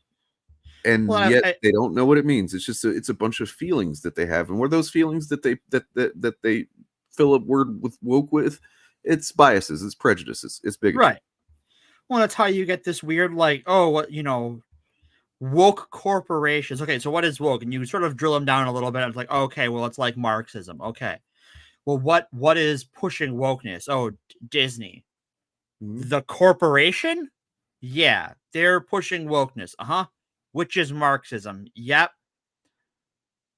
Yeah, they're pushing Marxism. What? You know, the Marxism, the anti-capitalist, and that's what the corporation is pushing. Right. What? Yeah. That. Please make sense. Child, like, you know, I think even with like. Well, yeah, I mean, it's pretty obvious that it's like the evolved, I guess, but it's like it went from political correctness to actually SJW was the missing link there. Mm-hmm. And Miss SJW, I think, was a little bit too revealing about what it was. I think that's the reason why it didn't last, and woke did. It has, because you know, it's got more of a element of plausible deniability about it being about being bigotry, because I think that's social justice warriors, you know what, social justice is good, you know. Like, right, they've switched to like CRT or they've rotated CRT and diversity, equity, inclusion in, I think, because it's easier to say. A 3-letter acronym is easier to make sound scary than like a real word. Mm-hmm. Yeah. If that makes sense, that like. Yeah, I mean, it means something. If it's an acronym, it means that there's somebody that's put a lot of organized thought into this idea, and that they're, you know, like there's all kinds of implications that people can kind of presume based off of that. Mm-hmm. Yeah. Anyway, so we had just gotten to the point whenever I realized that I need to tell you about this. That's the thing that we said, hold off, and I'll tell you while we're live. Sure. The history of Taylor Lorenz and Kaya. Oh, sure. I didn't know. Like, I had never heard of this Taylor person until you sent me that video yesterday, and then I think Sketchy sent it to me after you did. Well, let me. I'm gonna play a little bit more of this video while I grab a drink, and then I'll do it when I get back. But all right, sounds good. YouTube is not like, it's not a meritocracy. It's not like the best information is what gets seen the most. It's not the most popular information and content is always the most enlightened or informed content. Like me and Bob were talking beforehand about, we'll often get comments of somebody like, you know, if we make a video about critical drinker or something, they'll go, oh, well, he's got 1 million subscribers and you don't, so that should tell you. But like, yeah, no, it does. It tells me that this the algorithm is fucking weird. Well, Matthew, I mean, agree with in sentiment, but it is fixed. It's working the way it's supposed to in favor of YouTube and ads. That's the thing. That's why it won't get fixed. Anyone who tells you it's that not YouTube really is broken for them. It's doing exactly what they woke, want. that doesn't understand how It's YouTube only works. broken when it comes to the effect it has on, you know, culture and society. Since 2015, YouTube's goals have purely been to help viewers find the kinds of content they want to watch to increase long-term satisfaction. Of course, we're all subject to this disclaimer. We all live in this world to some degree are watching obviously what we want to watch. That's, you know, obvious, but like The people talking about when the it in stuff that chat, you want I don't to think I'm going to watch watch the doesn't live actually- action Avatar. I think I'm going to let that one just sort of sit. I feel like I've seen Avatar enough times. And I'm like, yeah, I don't know. I need to watch the live action version. If they do something new, someone wake me up, but I don't really care. But yeah, but think about that. Like, you know, it seems like that's a good thing, right? To keep us watching what we want to watch and to increase our satisfaction. Okay. But Sure. that's not the same thing as learning. No, it's not. Being challenged on our prejudices, you know, being made aware of, you know, blind spots in our understanding of things. You know, I think what's interesting is to increase long-term satisfaction of who? I like, if I pull up my YouTube subscription list, it never shows me because it, like, you know, if you pull up YouTube and whatever it's recommending is never what I want to watch, right? Like, it is always behind on where I am in like my watch cycle. So if like I'm in a mood for political content, it's going to show me hobby content. And then I have to track down my political news sources on YouTube for commentary and stuff on stories, sort of get different perspectives. If I'm looking for my hobby stuff, it'll show me the political stuff. Okay, hold on. Let's let everybody let them get Avatar talk out of their system. Sure. I don't want to continue talking about this subject while they're just on Avatar. All right. Sorry. No, that's fine. I was engaging in a little bit while you were gone, so. I have nothing to say about Avatar. Don't have any. Yeah, you're not really an Avatar guy. Yeah, like yeah. I like the cartoons. I liked Legend of Korra and the first one, and I think because it's just a live action remake, I'm like, I don't care. Yeah, it shows me the last thing I watched, right? But like sometimes it's like, so back when I played Magic, it would try and show me like the quartering, and I'm like, who is this? Because by the time I saw his content, but by the time YouTube tried to feed it to me, he was complaining about some girl's cartoon show. And I'm just like, wait, I was like, what the fuck is this? She-Ra. Yeah, that's what it was. I'm like, Little Mermaid, no, that's too recent. Yeah, but I mean, like, the long-term satisfaction they're concerned about is not mine.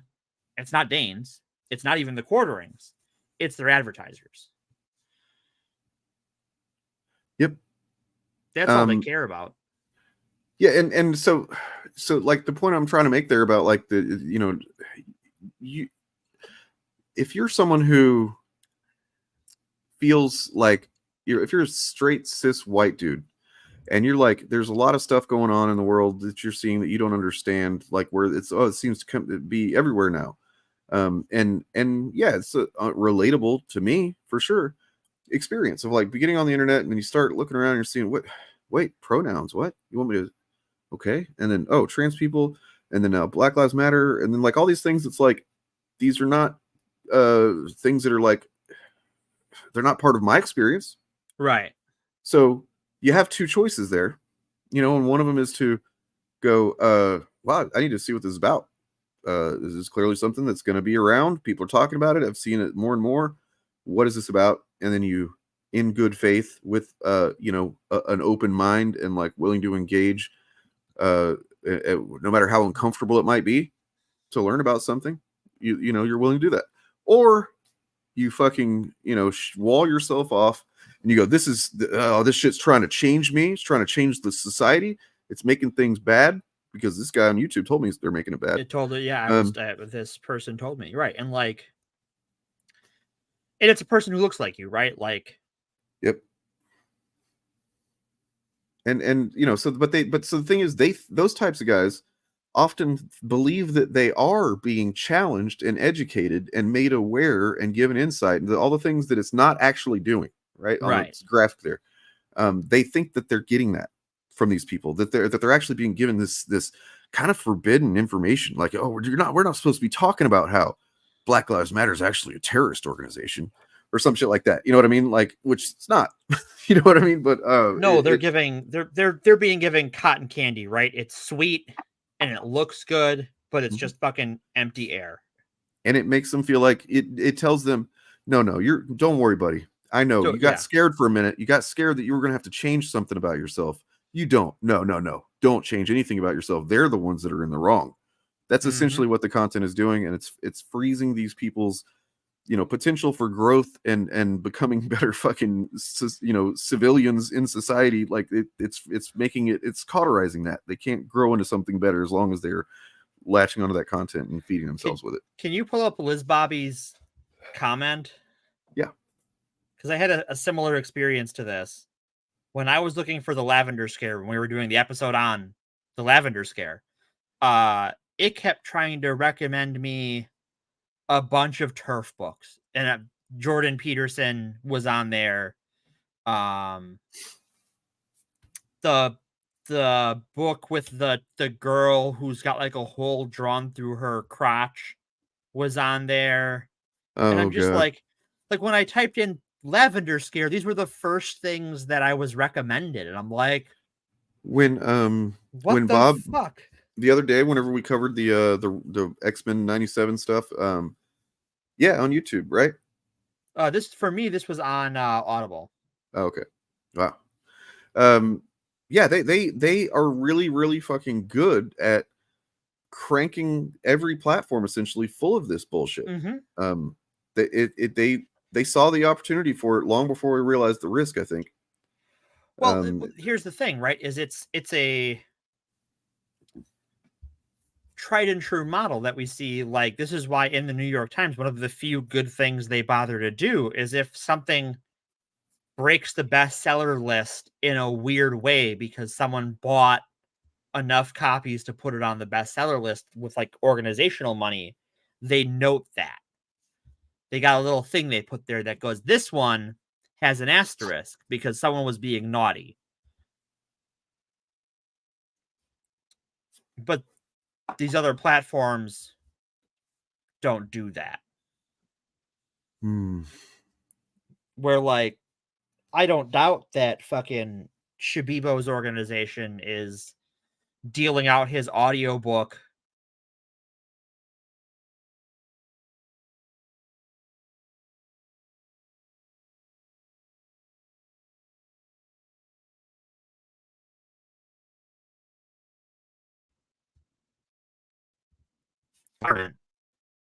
to not only just push your own misinformation, but to obscure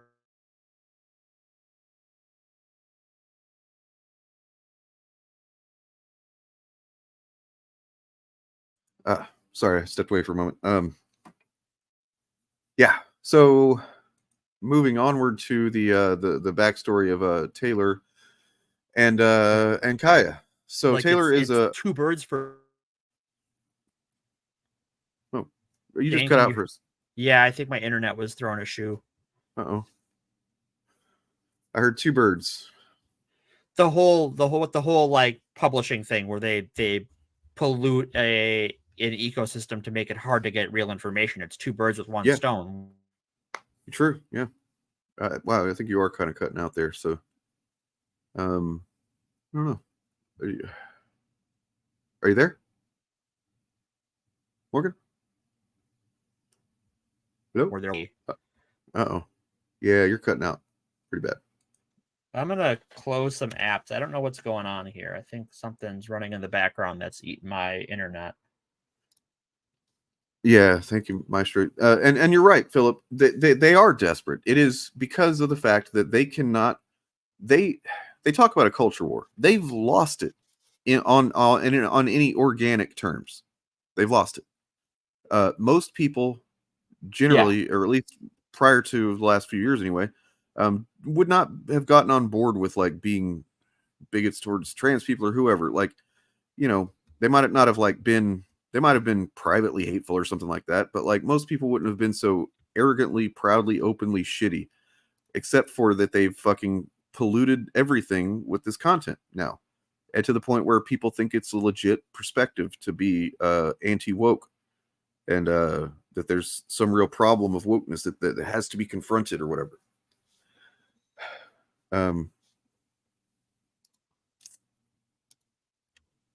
See how Morgan's doing here in a second. Whenever test 1, 2. Sounds good there. All right, I've closed golden a bunch of stuff, but we'll close this out too. The only thing I'm not sure of is, amusingly, we were talking about ARC earlier, and the FTP my spouse has for ARC, I think it's running, and I can't stop it without fucking it up. So I'm gonna ping them in to come help me to make sure I can close this. But otherwise, yeah, I think, how do I just, everybody can hear me?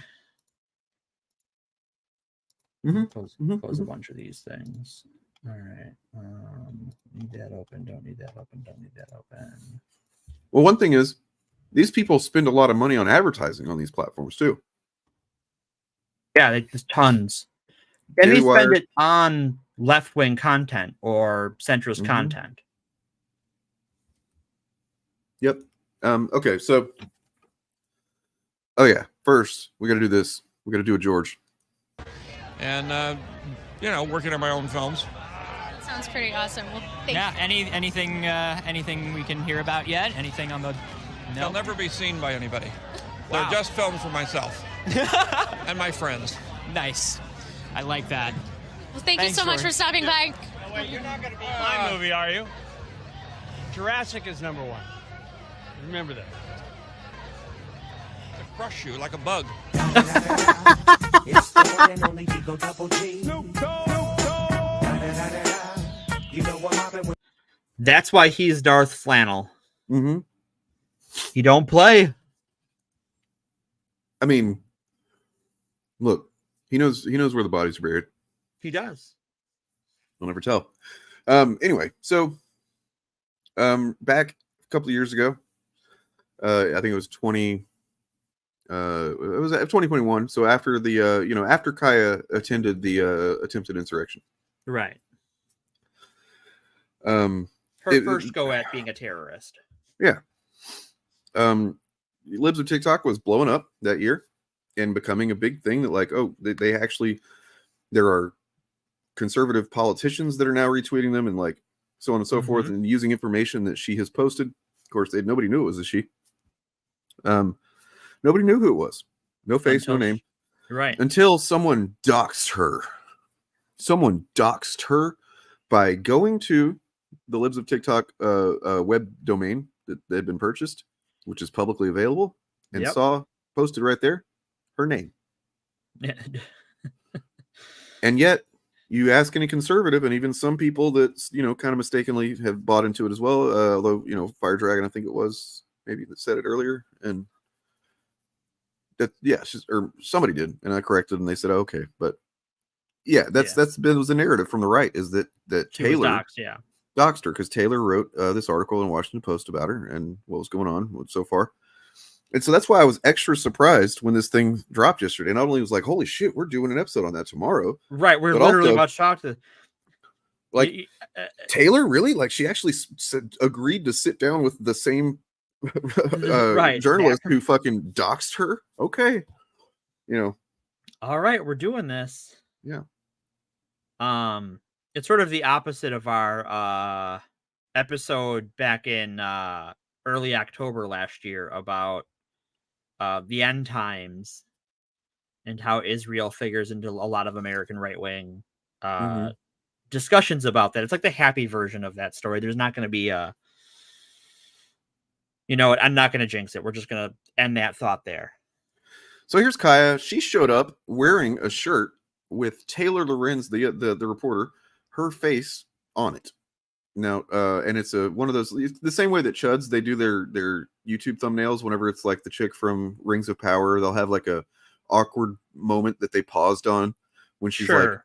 because you pause on anybody speaking long enough, and you're gonna It's get gonna look awkward, right? You're gonna one, find it one dumb. eye is closing faster than the other, kind of thing. It's like, oh, look, I look kind of silly. Yeah. Sure does prove your point, doesn't it? It feels like it does anyway. You too can edit photos. Congratulations! I'm so Wow, proud of you. if you pause anything at just the right moment, you can make a person look goofy, and Right. man, that really makes your argument look ironclad. It makes it look like you are very confident in the substance of your position. So yeah, she wore that shirt, but actually it does kind of seem like an intimidation kind of tactic in a way. Yeah, I would say so. It's at the very least a dick move, right? Like to distract to whatever, and like, it seems like Taylor was not really concerned about it. unfazed, just completely unfazed by She's it. a pro. She's a pro. She works for the Washington Post, which they've are owned by fucking Bezos now, and they have made some very sketchy articles. I don't want to. But they've also taken down a fucking president who really needed to be taken down, as far as Nixon. So yeah, of course that's a very different Washington Post. It's not really the same institution anymore. Come back, 70s Woodward and Bernstein, save us. Like, I was so into journalism back in the day. The problem there is that like you could have any number of journalists of that quality. It wouldn't matter these days the way these people wouldn't operate. matter because like shame existed then. Shame existed. The rule of law existed, and the Republican Party wasn't just a bunch of yes men. Yeah, I mean, think about this. Think about the fact that there was a president, Nixon, who, like, up until a few years ago, was just universally like known as like that was a bad one. He wasn't. Yeah, that went wrong, didn't it? But like, he seems like a fucking man of integrity and honor now. Right. He had the dignity to resign when he got caught. He's like, look, all right, I'm caught. I'm out. Look, I've dignity, disgraced the office. I'm out of here. Okay. Right. Anyway, okay. So we're gonna start here where she talks about being radicalized. This is so fucking telling. Kids' body parts. There's nothing logical about giving kids porn in school. So let's go back a little bit into what she says here. Just crazy shit. The way that it makes there's nothing logical about it. There's nothing logical about chopping off kids' body parts. There's nothing logical about giving kids porn in school. There's two sexes, and that's it. So, and this is something me and Morgan kind of briefly talked about beforehand about the language that's used with. They're chopping off kids' body parts and they're showing porn at schools. These are not happening. Those aren't things that are happening. I mean, it's so much a mischaracterization of what's happening that it's effectively a lie. It is a lie. Right. The chopping off of a body part it brings to mind specific things. It's loaded language. Very loaded. And then obviously we looked at one of the examples of pornography that they cite. That's one of the most cited ones. We saw it. Hey, look, I think this stream's still up on YouTube, right? So I guess we didn't actually look at any pornography. Right. We didn't show any porn, yeah, because we showed several pages from it, and we weren't naughty, I guess. I mean, yeah, Philip, yeah, we'll try and steer clear from any aesthetic commentary as much as possible. Although I definitely have some thoughts. But yeah, fairness doctrine. True. Yeah. That's true too. Yeah, Sketchy, I would say if you told me that, evil is hard living. Are you kidding me? She's 29. Okay. See, I didn't want to do that. I'm doing it. Yeah, now you're doing it. All right. Anyways. But so, anything out of that, it's just based on. I mean, so there's there are more than two sexes. There's also intersex. She actually acknowledges that, I think, at some point in this. Right? Or was that? Yeah, doesn't but like she says it doesn't count. Oh. It's a thing, but it's not like there's still two sexes even though there's intersex, is I think her argument. Yeah. Which is not how that works. Nope. Well, this is the mindset that gets you there is that you are already correct and you will seek out things that tell you you're right rather than trying to be less wrong than you were yesterday. She definitely has a negative charisma modifier. And not in the cool way. We're gonna get there, Sketchy. We're gonna talk about that for sure. Yeah. She's yeah.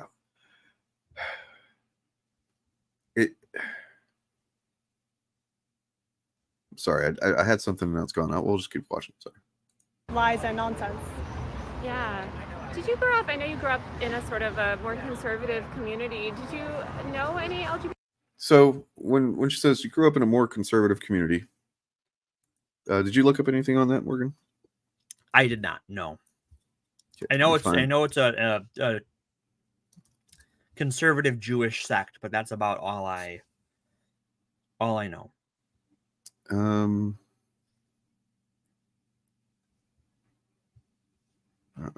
me find it. I was looking at it and then I lost the info.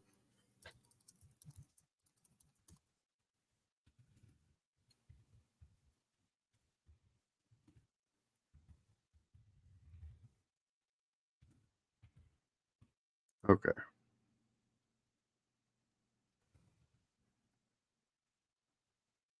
Yeah, and Paul, to your comment, whenever you're talking about like a small portion of the population percentage-wise, but a planet of 8 billion people, it's still a fucking ton of people. Like, oh, there's not that many of them. I'm like, you don't understand how math works. Oh, it's 1 in 5,000. Yeah, all right, let's get out the calculator and show you how many people that is. So whenever that original Washington Post article came out by Taylor Lorenz, she did mention that Kaya had grown up as an Orthodox Jew, and some people took issue with that. She would even mention that. Like, what is the point of that? That is a kind of like, that's bigotry. That's, you're harassing her based on her religion. That has nothing to do with any of this. Blah blah blah. But as is mentioned here in a minute, we'll get to it. It does matter. It is relevant, and it's not. This is not the first example of this type. Well, literally, there's almost this exact same thing happening. So, well, it's that classic, like, it's the American assumption that if you belong to the right religion, it's politically neutral or morally neutral. Well, And so in 1965, taking a trip back real quick, a New York Times reporter, luncheonette, met in Queens with Daniel Burroughs, chief organizer of the Ku Klux Klan in New York State. Little tag in from a recent episode. Yeah, it's come up a lot lately. And the reporter, McCandlish Phillips, had a difficult subject to bring up with his racist and deeply anti-Semitic interviewee. He found out that Burroughs' parents were married by a rabbi, and that Burroughs himself appeared to have been raised and bar mitzvahed in an Orthodox Jewish home in Queens. Oh my God. And when he asked him about that, Burroughs asked him, "Are you going to print that?" And Phillips said, "Yeah." Burroughs threatened to kill him. Sure, right, because you're the head of the KKK in the state. Of course you are. Burroughs did not carry out that threat, but the story does end with violence, because after reading the article on October 31st that year, state Klan leader hides secret of Jewish origin. Burroughs shot and killed himself. So that's the story of an Orthodox Jew turned self-hating Klansman. It's brought up in journalism classes as a case study in disclosing what a subject would prefer to keep hidden. Burroughs had put himself out there as a public figure, and his biography and his secret were considered fair game. So that, yeah. Right. And that's why it matters, because as Taylor will point it out here in a minute, but in case anybody wondered why that's something that would even be relevant. Come on. LGBTQ people growing up, what was your exposure to that community just in life prior to sort of understanding the world through politics? I never really paid attention to it. So you didn't have any LGBTQ friends or anything, No. family members? No. So your first exposure to the LGBTQ world was through basically learning about it through the media ecosystem? Through themselves, actually. They would say exactly what their intentions are, what their whole movement is about. So I learned about it through watching their own videos. Yeah. Well, I don't know. What sort of videos were you watching? I mean, are you just All talking the about the ones- TikToks that you share and stuff? And tons more on TikTok. It's all over TikTok. Yeah. Very easy to find. Yeah.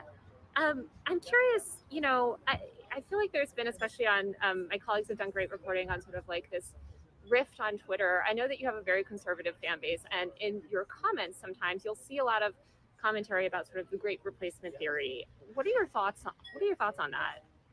What are your thoughts on the comments on your post telling me to kill myself? Horrible. Yeah. So there's a tactic. Yeah, it's literally whataboutism. I see it all the fucking time on my channel.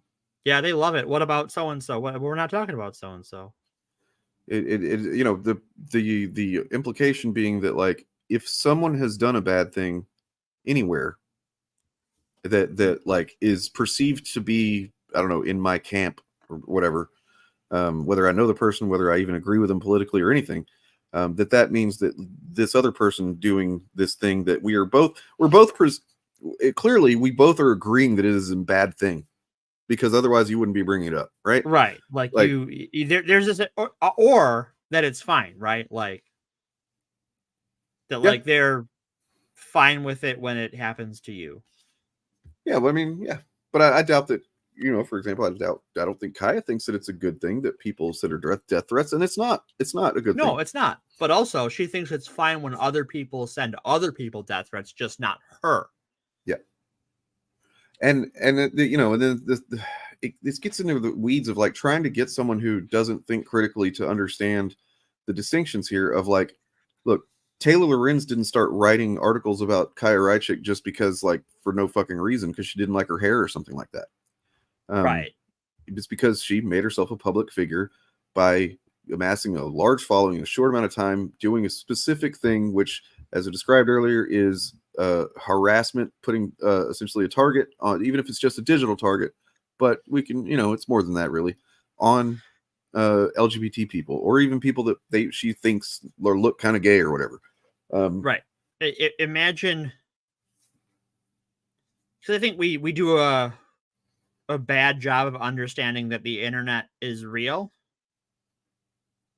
That, like, there is a person on the other end and they are a real human being who exists in the same physical space you do, but you just see them as this digital character you can do whatever with.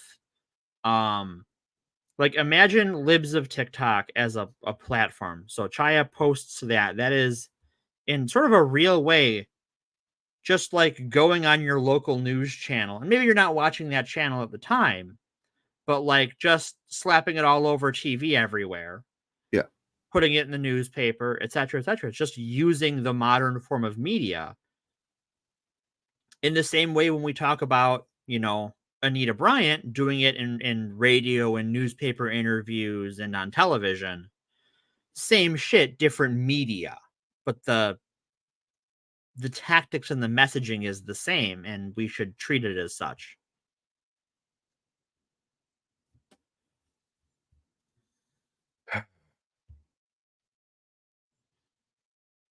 Am I dead again? No. You're speaking facts. I'm just like I just did a deep sigh and then was looking at chat. Sorry. Sure. Yeah, chat's going off. I forgot I'm supposed to talk constantly. Yeah, so that's the other thing, right? You got to talk all the time. Everyone chat. All right. No chat. What? Chaya needs to just like go back to her day job.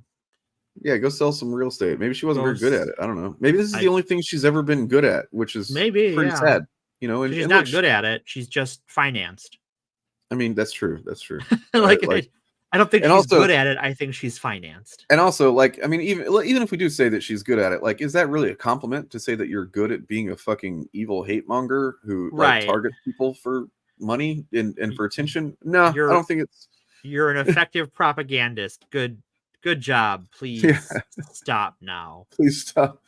Yeah. Horrible. Obviously against that. Yeah. So will you come out and condemn that publicly? She seems like she's like surprised or because doesn't even understand that Taylor is like, of course that's fucking not good. Like, right. Like she's like, oh yeah, I bet you're gonna come out and condemn that. Yes. Correct. Yes, I am. Like, Oh, I would condemn it anytime. I'm against murdering anyone, of course. So you're against death threats against me? I'm a big, as somebody that's dealt with a lot of online harassment, I don't defend threatening to murder anyone. But I guess I'm curious, because a lot of times it comes after an attack in the media, like someone like you or another journalist. So are you saying that, like, if somebody posts something and then attacks follow, that person should answer for those attacks? No, that's not what I'm saying. Oh, I'm okay. saying that they. Boom, got her. Like, yep. I mean, and the thing is too, this conservative shared thing that they all have now, where it's like journalism is an attack. Like, right, it ties into the whole cancel culture thing, like their claims of cancel culture, because it really just shows they do not want to be accountable for fucking anything. Right. They don't want you chronicling it. They don't want you fucking holding them accountable. Like, how fucking dare you? I'm just trying to fucking, create a hate mob over here so we can kill some people, and you're fucking what, gonna tell people about it? How dare you? And tell the wrong people, right? You're gonna tell the people who don't want to do a hate crime about it. Yeah, I think Fire Dragon is right when they say that she likes maybe she likes the attention. I think that is a big part of it. I think she likes being in the spotlight. There's a reason she took that picture of her with the fucking USA Today and with a big idiot smile on her face. She likes the attention, but she doesn't want to be responsible for why she has that attention. Right. Yeah. I mean, yeah, exactly. But like, that is just what the right does now. Yeah, that's a tale as old as time. They play victim, and yet they are also super strong and awesome and badass. And also the left and the wokeness is everywhere, and it's destroying everything. But also it's like nobody likes it, and everybody hates this shit. And right, the enemy is both weak and strong. People like you tell me that all the time, so I'm just asking if you think the same thing. Yeah, I don't think I have said that here, but I think it's kind of interesting, I guess, in the conservative movement. There's this ideology around sort of white nationalism, which is obviously kind of a hardline ideology that's generally been pretty critical of Jewish communities. And I'm wondering, as a Jewish woman, how do you feel about sort of aligning yourself with those people and accounts? You see this sort of rhetoric in your replies, and I only bring it up. I'm not saying that you necessarily endorse that rhetoric. I would imagine that you don't. But how do you kind of think about those nuances when you're thinking about kind of the audience that you're building? La-di-da-di-da. It's the motherfucker. I'm sorry. Yeah. That's just fucking good shit. This was 5 minutes in, and I remember I was watching it yesterday. I was like 5 minutes in, and she's already hit her twice with just like, I mean, yeah, she's got some dumb shit to say in response, but anybody that like with a critical mind is paying attention, like, yeah, I mean, how do you answer for that, idiot? Right. Yeah.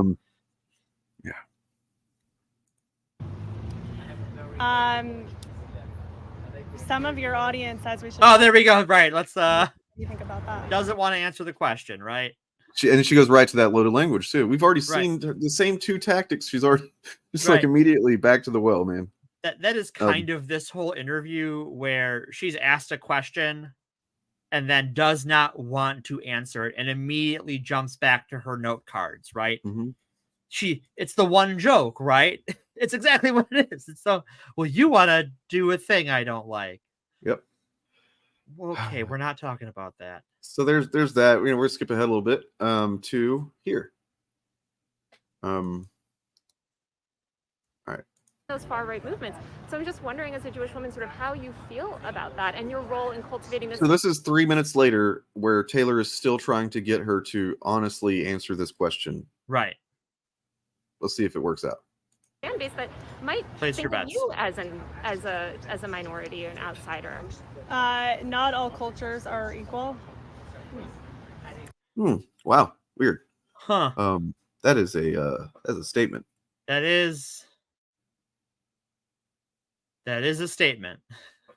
It seems like the kind of statement that like a fucking fascist would make. Yeah, the sort of people I know who say that kind of thing are always asking if you've seen Kyle. Seen Kyle? Seen Kyle?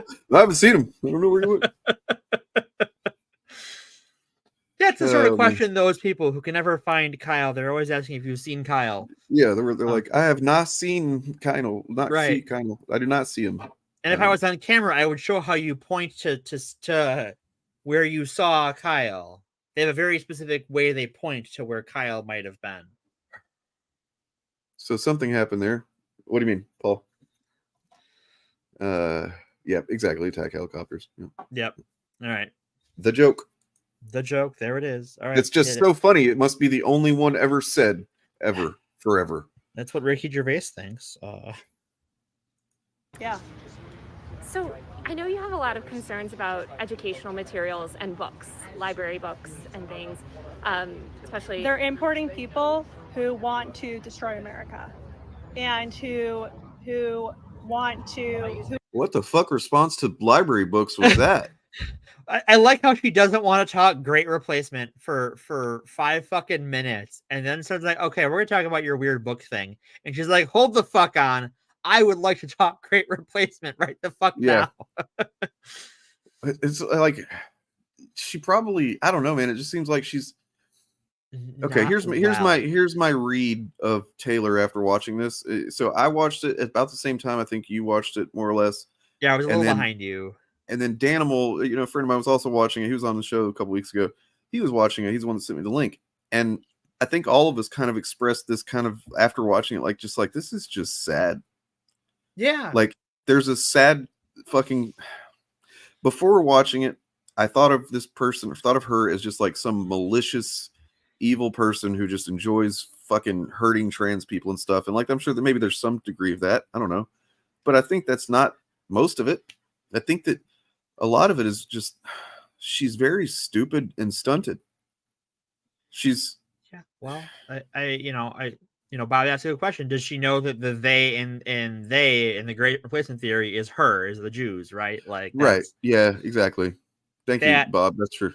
That thought has not occurred that she is in fact a Quisling, and if her allies get their way, she gets the wall too. God, Quisling, I keep forgetting that word, and it's so good. It's a great word. And it's just like old that KKK guy that we did it in the 65. Yep. He fucking killed himself because the shame of like really, oh yeah, now everybody knows this thing that I've been able to maintain cognitive dissonance for myself, right, and not think about the fact that I'm actually was raised Jewish. My parents are Jewish, but now I'm a clan leader. But now that everybody else knows, I cannot hide from that fact anymore. I just have to kind of bite the bullet. My ticket, yeah.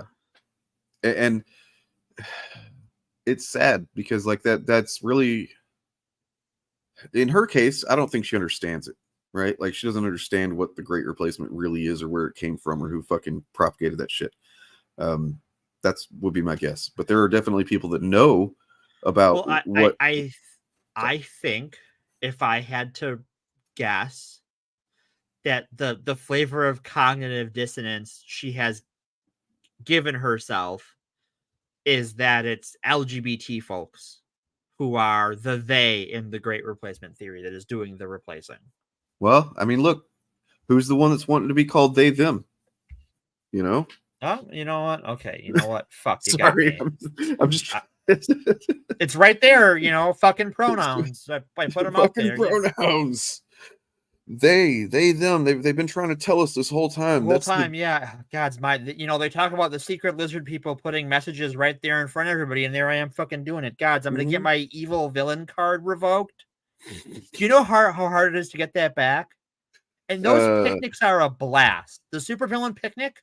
Oh my God, such a time. Morgan, are you a cabal? I am on my own a whole cabal. Me, myself, and I. You are the cabal. You're the shadow council. That's I guess so. Yeah. Can I be the quiet council? Well, is that taken? Is it I don't free think it's right taken now? anymore. I think it's pretty free. Yeah, but oh, cool. I'll just get the patent on there, the copyright on that, and someone should hit her with this won't save you, right? Your audience will put you against the wall. I mean, yeah, somebody. This is why I'm not doing that interview, because that's exactly what I would say, right? Yep. Yeah, you are getting the wall 7 seconds after I do. it might be the same clip. I The think same magazine is going to be used to kill both of us. I think Morgan could be the regent of Rocco. Oh yeah, I could. Yeah, that's how I praise. I fucking love a Rocco. Yeah, All it's right, we pretty should do big. this before I All right. talk X-Men. Before we get into fucking X-Men, yeah.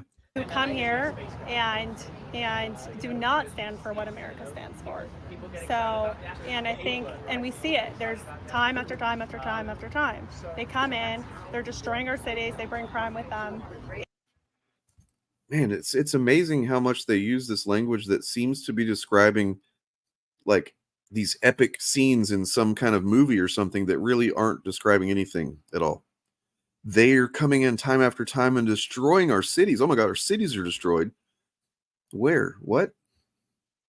I mean, yeah, there's problems in cities. There's Right. rampant homelessness. There's addiction. All these things, but like none of these are explained by just some amorphous they coming in. And also, what cities are destroyed? Show me. I want to. Well, I'm in Portland. It burned down in 2020. I burned down all around me. You're just in the last apartment building. That's what everybody told me. It burned down. Yeah, I haven't left to go check because everybody was telling me. So many people told me that Portland burned down that I'm just like, I'm not even going outside. I mean, my grandma told my dad and I that Milwaukee had been burned down while my dad and I were in Milwaukee. Yeah, just like no, and I went down on was it June or July 27th of 2020. I decided to go down, and this is during there was over 100 days of protests going on that summer, and I was like, I'm gonna go see firsthand what kind of during the day. I mean, I went one day to go demonstrate, and I demonstrated for a couple hours, and that's when I realized I had a foot issue, and my foot was fucking killing me, and I couldn't fucking march or anything anymore, and I didn't do it. But I did go one day, and then I went back a few days later to go like during the day, just independently to go just survey and see what was going on. This is after I've been told the city's burning down. Right. The fire that happened was contained to like most of the fucking demonstration that was being shown on TV. And that's the thing, whenever you see this stuff on the news, is it looks like, oh my God, that city is just overrun by, people and, protesting and fighting cops and stuff. It was like 2 square blocks downtown, and that's it. And if you go another block or 2 away from that, you would have no idea there's anything going on over there. Right. And then there was a fire in a dumpster. And then that was temporarily set on fire and then like shoved up against the Justice Building or whatever the fuck. And it's like that got filmed a bunch and then replayed on the news a bunch and passed around saying, look, it's on fire. The one Target in Minneapolis that got burned down, that they think was just like some unrelated asshole. Like, I think like that wasn't even like someone protesting George Floyd's death. It was just some asshole. Well, I mean, and in Minneapolis, they did burn down the police station there. Well, you know what? Sometimes that's where the shit went down. Sometimes that's where, price got to be paid. George Floyd should be alive, man. They shouldn't have done that. Right. Well, and that's like, when you're protesting outside of a police station and they start using ordnance, you've escalated the violence, right? Like your job is to serve and protect and to de-escalate, but you brought out the grenade launchers. So at a certain point, like, I got nothing for you. Yeah, there's too many IPA breweries around for Portland to be gone. That was dope. That was pretty surprising, and just like okay, fucking, I'm all for it. I'm all for fighting the cops, and this is how it was then. Of course, I kind of learned this about myself, I guess, as it happened. It was like, how long am I going to be okay with them continuing to fight cops downtown, despite the fact that there's really like the issue had kind of like, I mean, everywhere else people weren't really fighting cops anymore. There was a while there where pretty much every major city it was going on. Yeah. But then after a while, it was pretty much just Portland and Seattle. Part of that was they were trucking in like the feds to do it. Like Trump trucked in more cops to make more fights because there was that, a and PR also our mayor at the time. It was he's the head of police. Is that what his title was? But basically, it's like one of the only cities where that's the case, where like the mayor is also in charge of the police. So he had some kind of, it was all fucked up, man. Okay. It was messed up. But nonetheless, after a certain point, I'm like, basically, once public opinion starts to turn against it, I think they should stop. I'm just all about being effective. You know, Right. I'm not morally against fighting with cops because no cops were being injured. Nobody was shooting them or anything like that. It was just kind of more or less annoying them, keeping them occupied. Anyway, neither here nor there. It's just this language that they use that's like it evokes this very powerful. It's a fear response that it evokes. Right. And there's studies that have shown that conservative people tend to be more fear-based people. Yeah. It's just they're more reactive to things that they think are scary. Mhm. And then to couple that with they don't like to know things or understand things, and what's the way that you become less afraid of things? It's by understanding it. Right. You either understand it or destroy it, and they have committed to the latter. Yeah, that song that that I had clips of in that one clip where that Ben Kinney song. It's called "Wrong," and it's got some great lyrics. So one of the lines is it safe to assume that the greatest unknown is inside you, enforcing your hand? Do you feel better, or do you feel warm inside when you think about crushing the things that you don't understand? Mm-hmm. Fucking good shit. All right. And they are bringing them in to replace us. And I think people from various countries, they're all different. So, just back to the Oh wow, are people from various countries all different? Wait, Crazy. what? Hold on. What the fuck? No, I never knew that. People from different places are slightly different. Okay. Anyways, moving on. education stuff. I know that you're interested in removing a bunch of books from libraries that you consider inappropriate. I was just wondering, out of all the books that you've sort of tried to get removed, how many have you read? I've read a couple of them. Which one? So I think there's definitely some big time lying that happens right here. Yeah. So I've read a couple of them. That might be true. Okay. But then is a couple too. Yeah, probably. Okay. Yeah. Sure. And then but then she at a certain point here in a second, she goes from just naming the ones she maybe has read some of to just naming books she knows the names of. Right. And you can just tell that's what's happening. Like Genderqueer. I've read This Book Is Gay. I've read Flamer. I've read, what were some of the other ones? Now she's just trying to recall names. My Shadow is Pink. It Feels Good to Be Yourself. Imagine being upset at a book whose title is "It Feels Good to Be Yourself." I'm sure. I want to look that one up. Okay, hold on. I mean, keep cooking, but I want to look that up. Keep cooking. Okay. Or at least I feel like you've spoken about free speech before and the need for free speech and sort of supported Elon Musk's sentiments in that area. Would you say that you're a free speech supporter? Yeah. So how do you square the sort of being this free speech supporter with wanting to ban literature? What kind of literature? Any kind of literature. I mean, I would think what that kind of literature am I trying to ban? Oh, I thought you were just trying to say you've made an effort to get books removed from schools. What kind of books? Books dealing with LGBTQ people and sexual education. No, that's not what I said. Oh, so you're not trying to get any books banned from school? That's not what I said either. Okay, why don't you explain to me how you're thinking about this? You just accused me of wanting to ban books. What kind of books am I trying to ban? You tell me. I'm not trying to ban anything. But you're not trying to ban any books. Who said I'm trying to ban books? Are you trying to remove books from? I just want to say that. Okay, so my partner, I don't know if she's listening right now. She might be playing D&D right now by now. So if either way, love you. Hope it's going well. And hopefully, I'm gonna risk it. Okay. So we have a teenager here, 15 years old, and she's generally doing really well right now, like in overall making a lot of progress and stuff. But like, whenever there are bad days and things go wrong, or she's caught doing something she shouldn't be doing, the exchanges that happen are exactly like this. Mm-hmm. Where it's like, so you said blah blah, but no, it's not what it's like getting real fucking pedantic and weaselly about how the dialogue exchange, just to kind of avoid accountability and avoid even having a productive conversation. And that kind of speaks to what my overall read of Kaya is that Kaya is, and what is she, 29 years old? I mean, it's one thing when a teenager does it, that's like kind of expected to a degree. But you're almost 30 years old, woman. You shouldn't be sounding like a teenager whenever you are trying to have a conversation with another adult about getting your views across.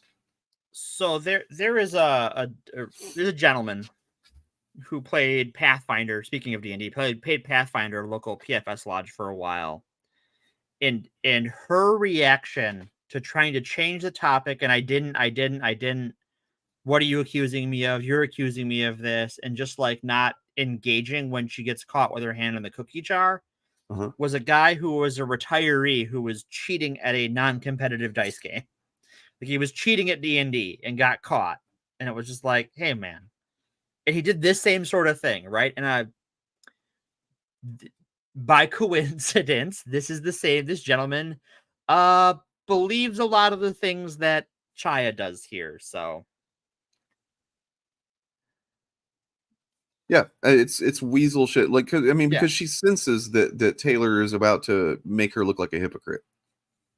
So she's she's trying to kind of avoid that moment, that eventuality, I guess, while she thinks of how she's going to respond or something. I don't know. Who knows if she's even conscious of what she's doing. But yeah. Libraries? From public school libraries. Okay. So how do you square your sort of notion of free speech and free expression and allowing all of that stuff with wanting literature removed and wanting access to information removed? What kind of literature? You tell me. Porn. Gay porn. Uh-huh. Yeah. And what do you consider? Gay porn. Now, and we made the joke before the stream. I made the joke that, like, basically, if this is why I shouldn't be interviewing, I wouldn't be interviewing her, because if she said that to me, and because later on she does pull up an image of what she's considering pornography, and it's not. It's just another one. It's that drawing that we described earlier. It's like literally like a little curly Q, basically, is the penis of the guy or whatever. Right. And if she showed that to me, it was like, this is porn. I'd be like, no, this is porn. And then like just whip pull out the actual, yeah. my Um, ad to that was like, you just go into your bag. Like I would go into my purse and grab out like a 1980s hustler or something and just power windmill slam it on the table. No, this is porn. All right. Speaking of porn, I've got some pictures from It Feels Good to Be Yourself, a book that she describes as pornographic. So all right, guys, we're going to look at some more porn here. So, all right. I wonder if I can blow this up a little more. I don't think I can. All right. Oh my God. That's pornographic. That's very pornographic. That baby has nipples. That is baby presenting nipples. Here are some clothed people. Look, a dog. Oh, these two might be fucking. Wait a second. There's little babies there. These ducklings could be groomed. Does that kid have blue hair? They have blue hair. I bet they even have pronouns. Oh my God. Also, this dog is definitely groomed. Look at how well its hair is taken care of. That dog has been groomed. The naked dog. All those dogs are naked. Those ducks too. Holy shit. All right, let's go. What else we got? Yeah. So like, oh no, it doesn't want to load. Is it onto me? I think it's onto me. Oh. Yeah, it doesn't want to bring up the pictures now. Yeah, you know what? Amazon is actually it's a pretty impressive system they have there, because it won't let me look at show a video. Like if I'm trying to watch Amazon Prime stuff in StreamYard, I got to won't let you. Yeah, you I can do it, but I got to trick it. All right. Well, you get the point, right? Like this is in Dingus's mind, in Chaya's mind, this is pornographic. The dog that was groomed. All right, I'm gonna. Okay. All right.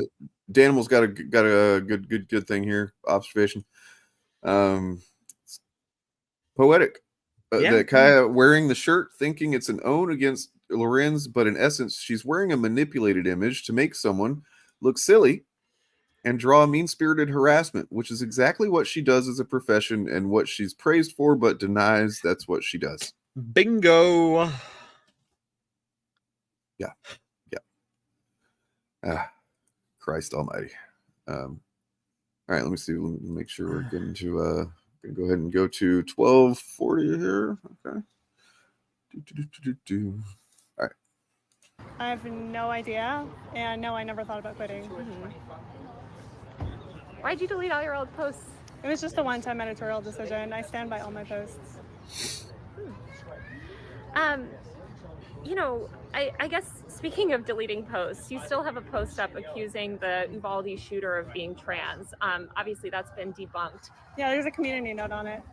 So why not remove that post if you're so comfortable with removing posts? Because there's a community note. I think it's clear. It's obviously it was unintentional. There was a watermark on it. It was from a meme, an account that was going around. And I'm glad there's a community note so people know that. Do you believe if, say, a journalist posts something factually incorrect or wrong, especially about someone else, if somebody was to say something factually wrong about you, do you believe they should remove that, or do you think they should be able to keep that content up?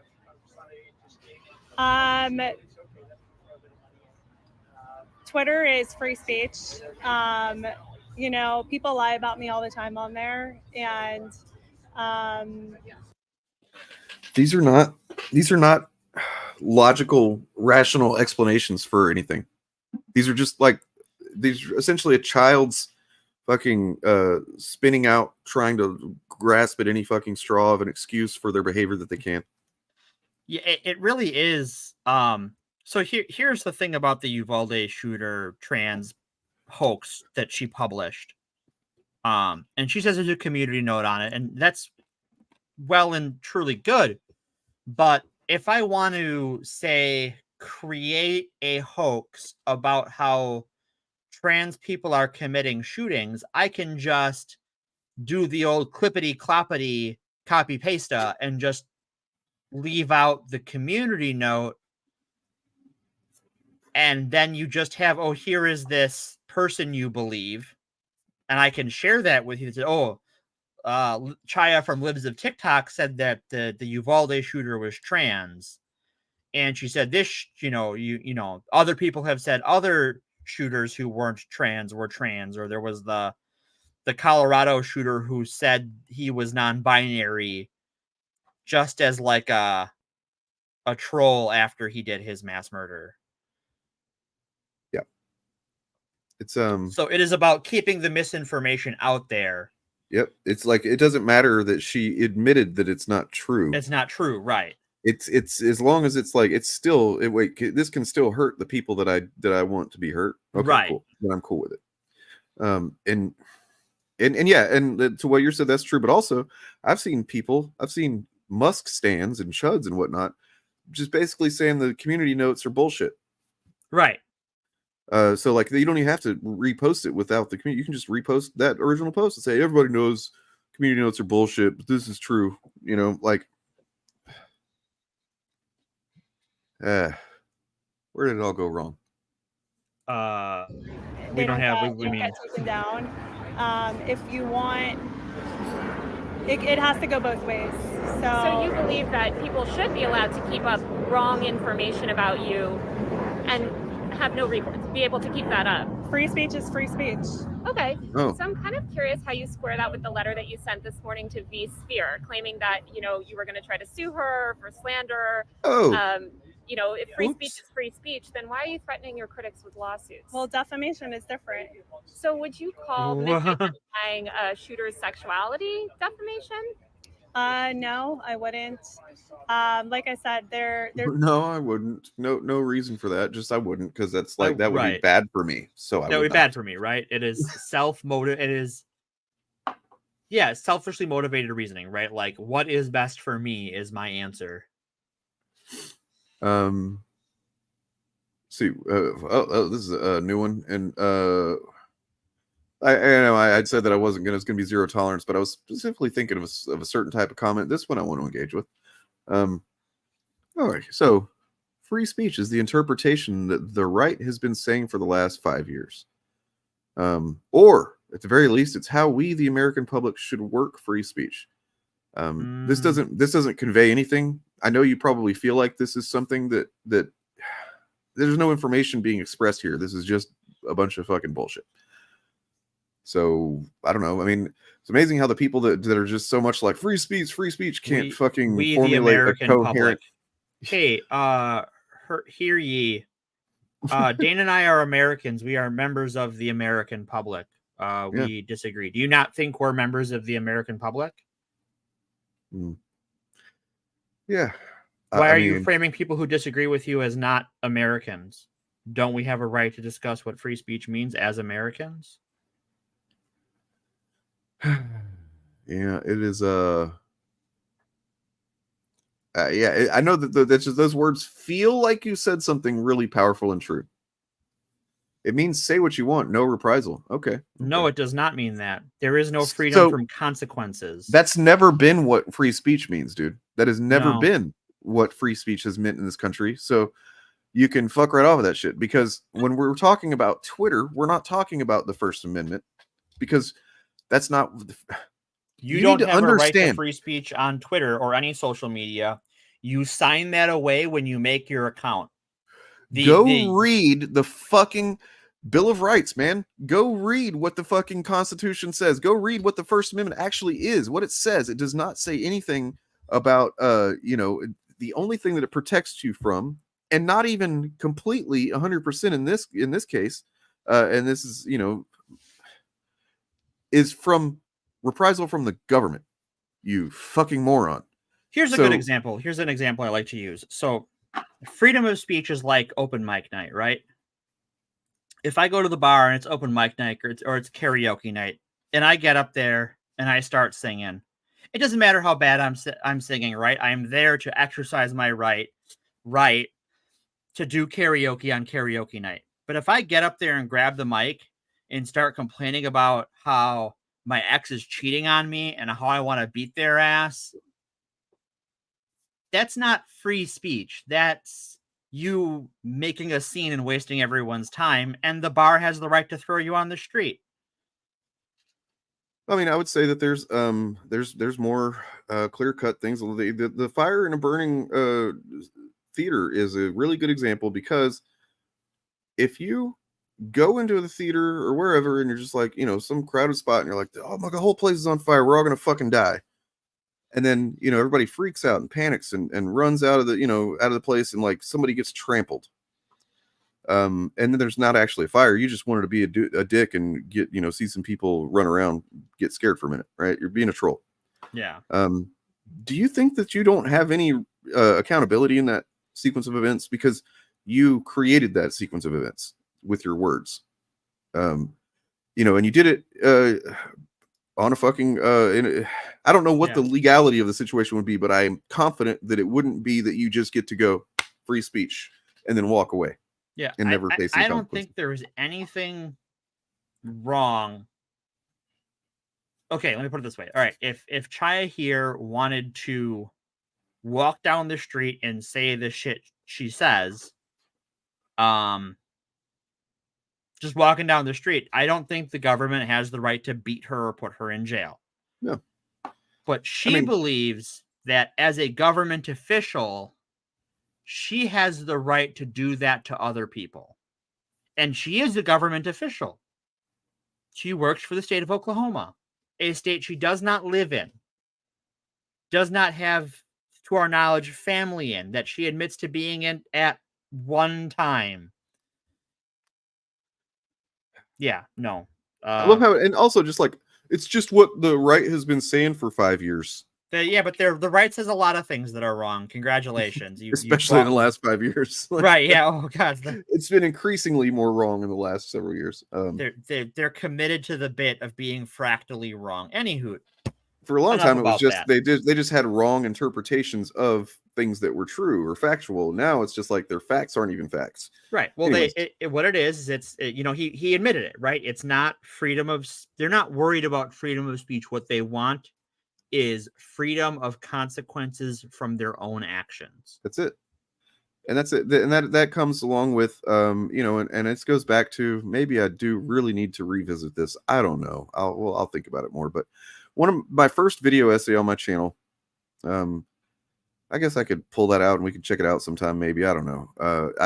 I took it down a long time ago because I felt like it was not as, I don't think it was egregiously irresponsible or anything, but I didn't do as much, supporting of what I was saying as I probably should have.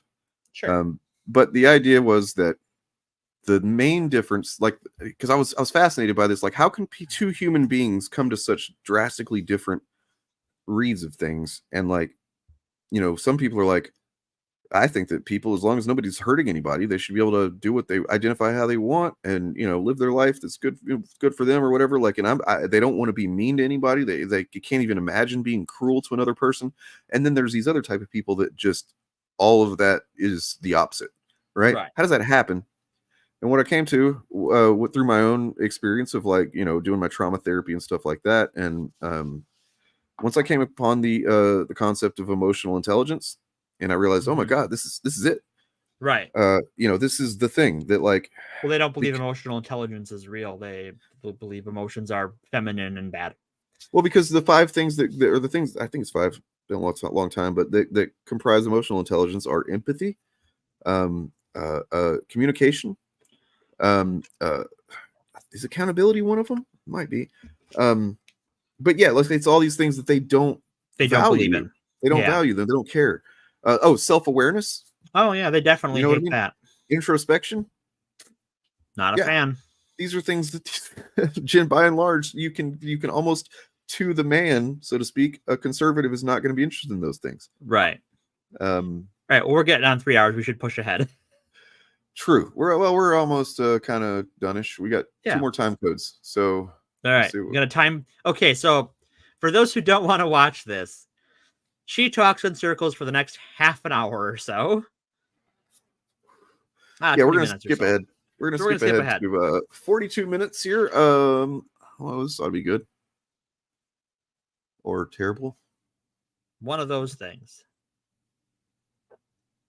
Okay, this is making a good point here. So that's, Taylor was asking her about why she's not interested in the sexualization of kids. Of cis kids, yeah. How like especially on the right, and I grew up in the South, and I had girl cousins who were in the pageant, beauty pageant scene and stuff. Saw this stuff play out, and I, even as a little kid, it felt weird. You know what I mean? Like, I'm like, why are they're dressing her up? My cousin, who's the same age as me, and they're dressing her up to look like an adult woman.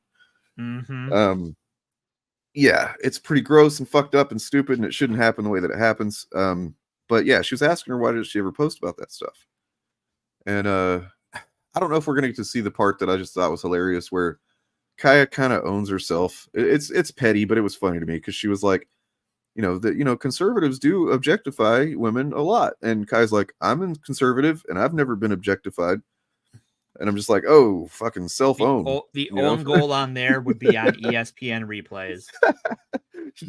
Nobody's ever thought I was fucking hot, and they were right. Petty, yes, but I'm going to be a petty bitch about it. Deal.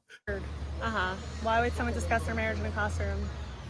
Honestly, I don't know. You were a teacher. I feel like teachers sometimes do that. I do think that there is a sexualization of children from straight couples. I mean, I know that I went shopping for a friend recently to find little baby onesies. And when you're looking for little boy baby onesies, a lot of them say, I want, where's my mommy's kids or whatever. You see these kind of, I would say, sexual innuendo on babies' clothes. True. I've never seen you post about that. I've never seen you post about sort of sexualization from the straight community, I guess. I don't discriminate against who's doing the sexualization. But you do. Yeah. Oh. We just established that you don't. You only talk about the one. Man, I wish I would have gotten this screenshot for the thumbnail. Got it now. Okay. I also, I guess, like, what are you defining as sexualization? But I've never said like, oh, look, here's. What are you defining as sexualization? Well, what do you define it as? Because you define it as just saying, hey, I'm married to somebody. You know what I mean? Like an adult saying that to a kid is right. God damn, this idiot. Born in school and the librarian is not straight. No, I don't care who the librarian is. I don't care if they're straight or gay or trans or whatever they want to say they are. Yeah, I just think it seems. I guess I wonder why you don't focus on sort of like young girls as a woman. I mean, were you ever sexualized as a young child? No. I find that interesting because I think all women kind of experience that, although it depends on your community. But I do think that there's a focus on women and age as well. And there's this notion that women lose value as they age. And I know I hear that all the time in my comments from conservatives. I've never once seen that. Actually. You've never seen that? No. I've never seen a conservative figure say that women lose value when they age. Why do you think? You've literally got, what's her name? Just pearly things. I mean, that's basically all she says. Right. You know, I mean, I don't know if anybody. We're gonna see in a little bit that she's a big Matt Walsh fan. Right. Spoiler alert. Right, And Matt yeah. Walsh goes on about that all the fucking time. Yeah, she's definitely fucking seen conservative figures say the most egregious form of that sentiment. Jesus. I think there's such an obsession about women and ages then. Women, I've never known there was an obsession. I don't know. Really? Yeah. Women and ages. Yeah. You can tell when she's lying almost. I'm Yeah, starting to be able to tell that she like clenches. Yeah. Yeah. There is a notion, especially platformed by conservative media, that women lose value as they get older. You see this espoused constantly when people are talking about reproductive capabilities. Oh, her eggs You're are saying dried when up. they promote like family values, like, oh, you should get married and have kids? Is that what you call sexualization? No. I'm talking about more derogatory remarks made against women and their age. I bring it up because I think a lot of your fans seem to obsess about women and ages, and so Okay, so Waste of Life, good name. McLeod, please do not. I know you are perfectly armed and ready and fucking, ready to go off on this and explain. This is not what this stream is about. Also, this is not the late 20th century, and so maybe until you know what part of what century we're in, I don't know. Waste, are you like using a dial-up modem to get on this on YouTube? Because I want to know how that's done if you're doing that. That's fucking red. Anyways. Yeah, man. Tell the 90s I said what's up. Yeah, what's up? And get out of here. Fuck off. Okay. Yeah, McLeod, you're cool. You're all good, man. Yeah. No, that was a compliment in a way, man. I was like I know McLeod's the guy that's gonna if he feels like it, he's gonna bear. Yeah. Let this guy know what's up. But yeah, it's not even worth it. it's misogyny at its core, and I never see you speak up about that. So I was just kind of curious about. Yeah, I mean, I guess I'm wondering like why you don't speak up about the sexualization of kids. I don't think it's a problem. I guess I don't see as much. If I saw an example of a child being sexualized, of course I have a problem with, certain things. I will actually, I will say. So do you think we should give kids porn in school? The images of like gay sex? I went to public school, and in public school, at least when I was growing up, we were absolutely given literature, explaining sex, educating people. It had pictures. So like my main criticism of Taylor and this whole thing is just like not immediately fucking shutting down the framing of pornography. Because then that puts her in a position where she's like essentially trying to say that we got stuff that was, had pictures and stuff, but not just saying that you need to start with, it's not pornography. Right. I mean, we can argue about certain depictions of naked adults or whatever, and whether or not that's pornography or art or whatever. Like that's a conversation that can be had and probably will be had until the fucking sun burns out. But this is not the shit that you're talking about. It's not pornography, man. Yeah, I get that. Like she doesn't want to turn this into a debate, but I feel like she let that particular framing go on too much. Yeah, too much. Pictures of like anal sex? Oh, absolutely. And it actually talked about condom use. What grade? God, I mean, I don't remember, but certainly probably middle school. I think that's when we had sex ed. So you think like books like Genderqueer, This Book is Gay, we should give that to kids in school? I have not read those books, so I don't know. But I do think that another thing, the dishonest frame. There's just so much fucking loaded bullshit misinformation in how this stuff is framed. They're not giving these kids these books in most cases. Like by and large, like these are not, and they're also like for Genderqueer, for example, not given to kids, not even accessible to kids not in the school library in junior high or anything like that. Although there are, depending on a kid, because I do think that you do need to know your kid and know what they're able to consume and what stage they're at. Because if a kid is at a certain stage where they are curious about, this or that or whatever, like, if they're mature enough to handle it, then it's probably just better to let them learn about something like the stuff that's in Genderqueer, if that's what they're wanting to understand, right? If that's the experience they're starting to have themselves or something related to that, right? Because otherwise they're going to seek it out somewhere else, and possibly somewhere that's not good. Well, she's once again not talking about where most kids get their porn from. And that is, she's not going after OnlyFans or fucking Pornhub or I forgot that you sent me the pages from the porn from This Book Is Gay, so we can look at some of that porn too. Sorry. Aww. Yeah, we got more porn to look at, guys. More But anyways, porn. she's the way that they frame it is, once again, they're chopping off dicks left and right. Right.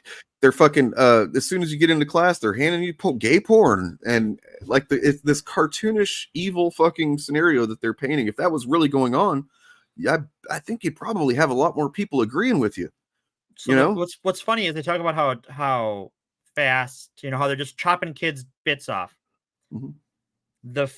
And I have a limited experience, so this is entirely anecdotal.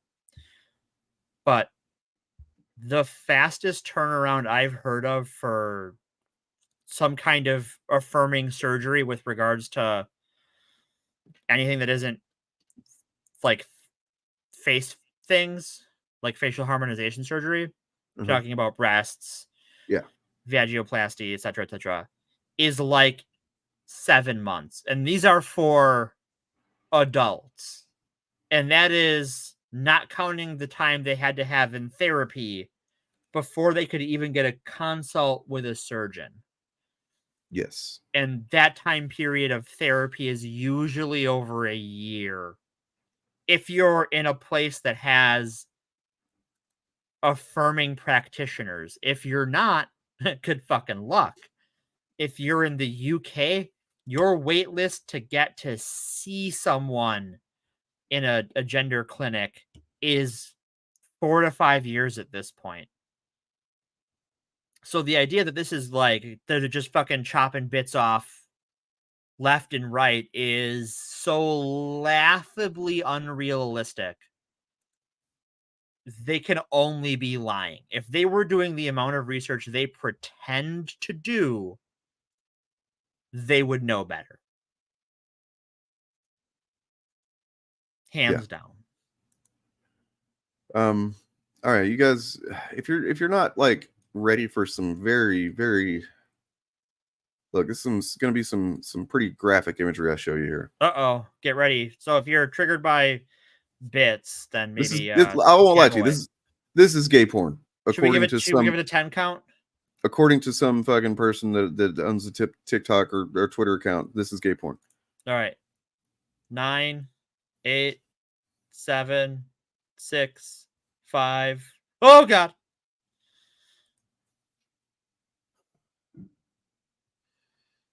Well, is that a look? I'll admit I'm straight. I don't know what gay sex is like, and I readily admit this is not what I imagined.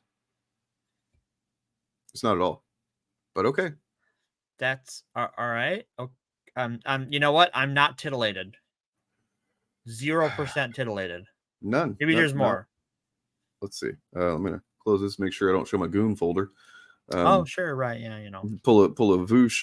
No horseplay. Whoa. Okay, now it's getting. Yikes. Oh, those are butt. Yeah, those appear to be butts and feet. I know some people are into feet. Those are raw feet. So here's the description. This is just a passage I'm going to read here. When I was tiny, the idea of 2 men or 2 women having sex was hilariously funny. I ascertained at quite a young age that a boy had to pop his peen inside a lady locket in order to make a baby happen. That made sense. What didn't make sense was how 2 men could possibly enjoy making the ends of their penises meet in the middle, or what joy 2 women could garner from rubbing the front bums together. Surely the friction alone would spark a small fire. Wow, that's some sexy writing right there. Yikes. It's a very sexy font too. Jippy Man here is like, yeah, that's a Helvetica. Yeah, it's a sexy font. I mean, I do think it's kind of funny. Like, these are actually kind of fun. It's a fun drawing. They look like they're having so much fun with this. They really do. It's kind of cute. Dancing their little butts around. Like, but. Oh, man. We just need a clip of you going butt. So, Daniel, do you know if was this one that was this kind of like genderqueer in that it was not actually even available to junior high or anything like that, or what's? So, you know what I've meant to do, and I meant to let's do it right now actually, and then I'll make a video about it. Sure. You guys can help me. I'll consider you all producers on it. I wanted to make a list of questions that we should ask anytime someone makes a claim about something like this. Like there's this book is gay porn. So what are the questions we should ask? Is it actually pornography? Right. I guess question 1, what do you think porn is? Yeah. Like what is porn? Like, what do you think pornography is? What? Well, I mean, so I guess what I was thinking of is the questions would be for ourselves so that we know what to check to verify, right? Like, so every time it actually says, okay, I got to consult my questions, right? What do I think porn is? Does this fit that? Right.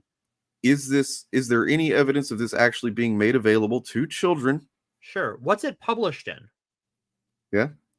Like, is this a textbook? Is this a 1984 Hustler? Like, what is the... Yeah, I mean, that's essentially what I said. Is it's naked people with that the only purpose that it would serve is to stimulate sexually. Because there's other things that could fall into, there could be. I mean, look, you can go on Pornhub and find like breast exams. You know what I mean? Because there's some guys will fap to whatever. But yeah, it's so that's like, I don't know. Do you know what's funny about starting HRT? Nope. That's one of there's a lot of things, but one of them is that for male to female HRT, they were like, yeah, so in a couple of years we're gonna have to like start talking about the breast exams and mammograms and self checks and stuff. And I just like had never considered that before. I'm like, oh, okay, good to know. We'll get at both ends, because I still have to get like colonoscopies and stuff too. So like there ain't no winning for losing. I know that's TMI for you all, but I just wanted to share. Oh my god, why did I look this up? Why did I do this? I'm so sorry. No, not you. Not that. It's freaking their fault. Oh my gods. Why I did not see what you had highlighted. So I think it is something that was also in personal libraries of high school teachers, and some counselors had it if kids had questions, because it's actually an okay resource and appropriate. Yeah, I agree. 14 to 18. If you think that kids, straight, gay, or whatever, haven't been thinking about sex at 14 years old, then you probably shouldn't be in charge of kids. You are too naive and fucking disconnected from what the experience of a kid is generally. I think by 14, 15, I was the only person I knew who wasn't thinking about sex. And that should have been a clue. Well, okay. But I mean, your experience isn't typical, right? Right, exactly. I'm an outlier, right? That should, right. Like, oh, okay. This kid's not thinking about sex. They're not fucking horny. And that's dude, that is actually the most excellent fucking point of all this, is like that they would prefer.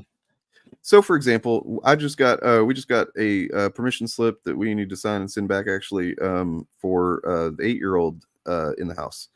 They're going to be teaching them, some degree of sex education. Of course, it's not going to go into, I imagine, a whole lot of detail like it might once he gets into junior high or high school or whatever. But like, it is going to be some pretty basic stuff. Some hair is going to grow. The primary point of it is, yeah, exactly. Yeah. That's the primary point of it, is that like, so that kids even have the context to understand if someone is trying to or has harmed them, like in a way that like. Mm-hmm. If you don't know, you don't know. I mean, think about it. Like if there's this is how grooming fucking actually happens. Actual real grooming, not someone who the kid sees as an authority figure comes to him and says, "Hey, I got to check this out, see what that's going on there and whatever." And it's like, if they don't have the context to know that that's not something they shouldn't allow to happen, then they've just the only thing that they know is here's this authority figure that's saying they need to see this and do this to it or whatever. And it there feels you go. Icky. Yeah, and it's like, weird, but it's not only that they want to. It's not only that they're fucking using this stuff to demonize fucking queer people, they're also actually harming children. Right. You know, and they've devalued lessons on grooming and sex education and preventing child molestation. They're enabling more against children. Yep. And they're fine with that because they know what they're doing. They're not stupid. Just and then shitty. Remind me, you know, I don't know if we want to go ahead and finish with the interview now, or what do you want to do? Like, let's play her greatest, her besties, the journalist she likes, and then we'll move on to the last two segments. Okay. It's important to educate kids about sexuality, if nothing else, because you know I have spoken to women that were abused sexually when they were young, very young, and one thing that they've told me is that they wish that they had the language to talk about it, and they weren't educated. They grew up in I only know two that I've spoken to about this, but they've grown up in sort of societies where they weren't very educated about sex ed. They didn't receive sex ed in class. They went to a Catholic school. That's exactly what we were just talking about. And so I do think it's really important for kids to understand sex because, as we all know, a lot of teenagers can be sexually active. And I think sex education is important to promote, you know, healthy attitudes, healthy understandings of sex. I mean, these are human bodies. You can't just expect to send kids off. Noted child genital enthusiast Matt Walsh. Yeah, around 16. So 16 is included, but so is 15 because that's around 16. Yeah. Teen with absolutely no sex ed and then think that they can function in the world. So we should give kids like pictures of gay sex in middle school and actually elementary school, some of them. I guess I'm wondering what you consider that. I think. Do you want to see a picture? Uh-oh. Well, I don't know, but I mean, are you talking about the ones that you've posted on your Twitter? Are you coming on to me, Kaya? Right. Well, okay. Momentarily, we're gonna get what is conservatives once again not understanding consent issue. I stopped counting. I'm sorry. She's like, I don't know. Okay, let me just grab that and show you. Let me just grab that for you. All right. I mean, spoiler alert. If someone says, not... I don't know about a sex thing, the answer is no. It was not a yes. Jesus Christ. I guess those don't look like what I received when I did sex ed, but I think sex ed is important because it actually helps. So you didn't have those types of things when you were in school? Oh no, we had sex ed. I'm saying the images I posted on my Twitter. Did you, when you had sex ed in school, did you not get books with graphic with imagery? pictures of gay sex? I remember, I don't remember how old you are, but I grew up in the 90s when HIV and AIDS was a big thing, and we certainly learned about gay sex in school. So those pictures I posted on my Twitter, you had graphics like that? I actually don't know. I don't remember, to be honest. But I do think that it's really important to But knowing those pictures, you seem to know very well what those pictures are. Do you think that? I don't. I've seen you kept referencing it. Well, I've seen you post things, then but I don't pull know. It up. But I think, I guess I feel... Because we need to put this into context. Yeah. I mean, maybe not, because the context isn't great for you, Kaya. No. All right, let's just skip to 5:51:30. Well, we won't know the context, of course, because we want to see the money shot snicker. Yeah, I'll just see. Wait, it doesn't actually show, does it? Oh, wait, it does. Yeah. Okay, here we go.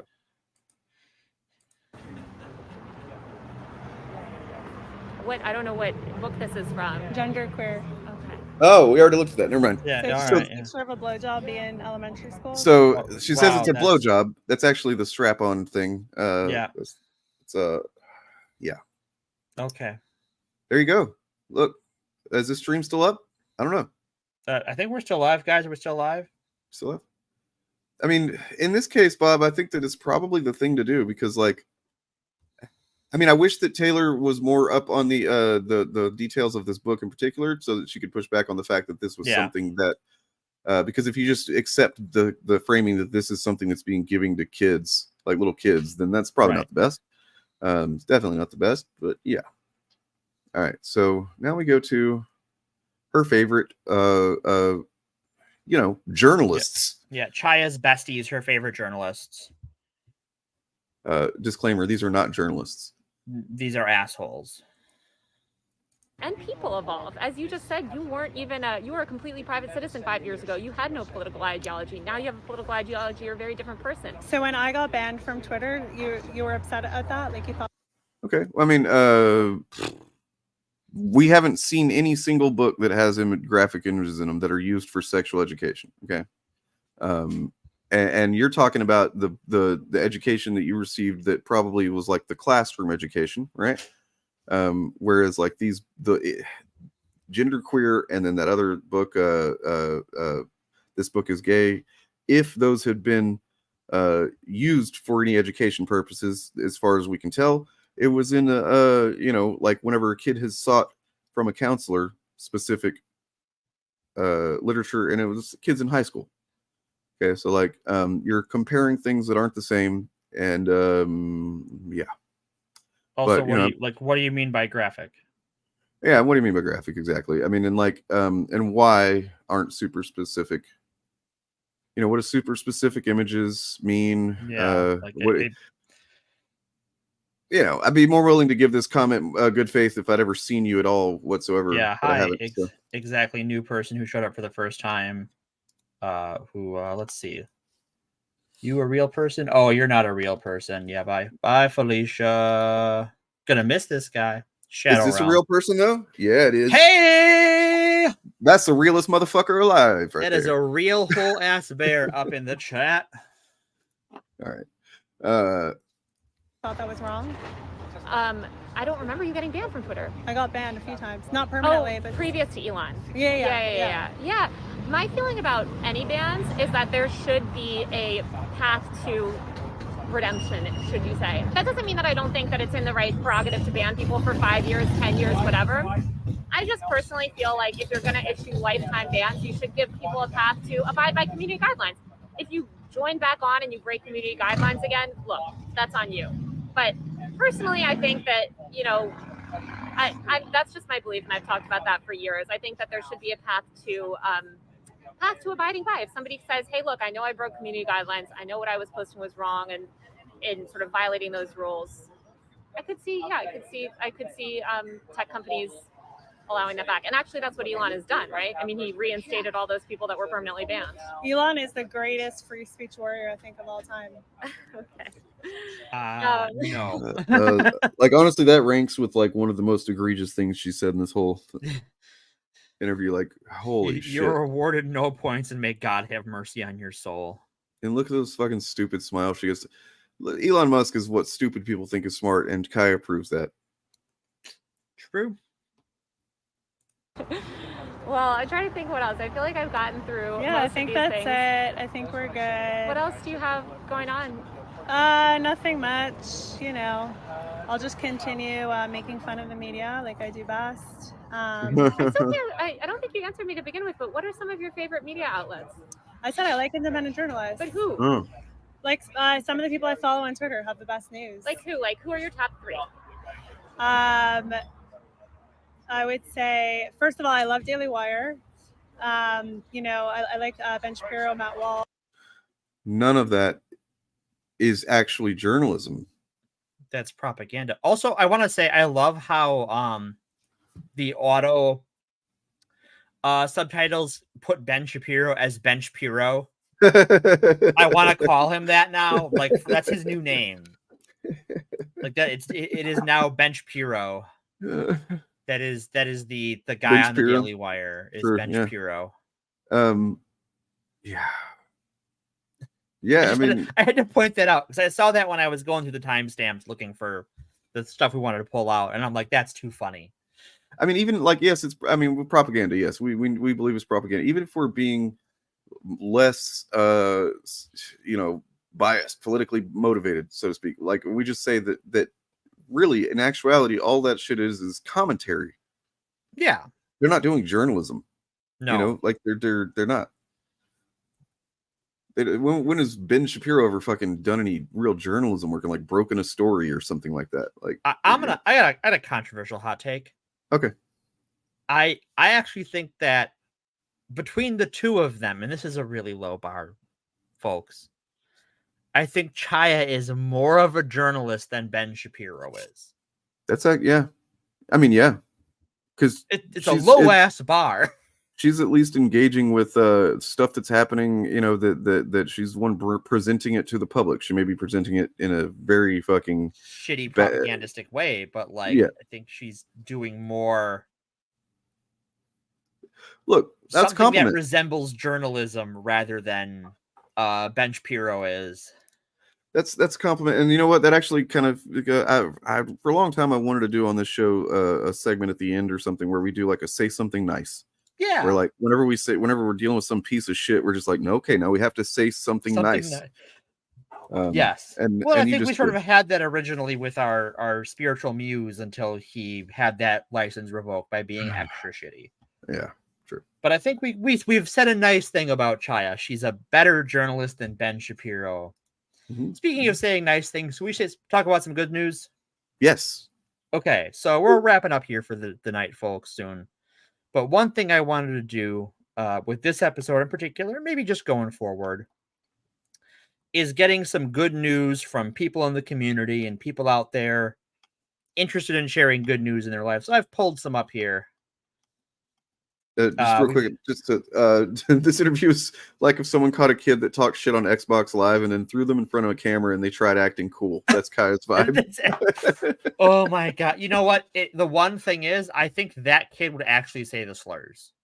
Yeah, that's the one difference. So are you wanting to end on the good news? Well, no, I got one more thing I want to do after that. I've got for those of you who haven't heard the good news, I've received a prophecy from the god Apollo. Okay. Who has come to me with a prophecy that I am to share at the appointed hour. Okay. But as for good news, from our own Fire Dragon X, hey, they're doing a commission for me. I'm super excited about that, to get some new art here. Give Delta a rest. But they read a book, Once and Future, by A.R. Capetta and Corey McCarthy, and they highly recommend it as some good LGBT plus representation. Sketchy God Hands mentioning that some of their comics work is actually because of a trans woman who came out after her wife passed. And they're actually working to get a comics company off the ground with another trans woman. So shout out to you. Oh yeah. Another member of the community, who's I am not going to be able to pronounce that username, Alcoholpista. I'm butchering that. I'm sorry. Yeah, I don't know how to say that. And if I'm using the wrong pronouns, let me know. And also Fire Dragon, if you want to drop your links for your commissions in chat, please feel free to do that. Oh yeah.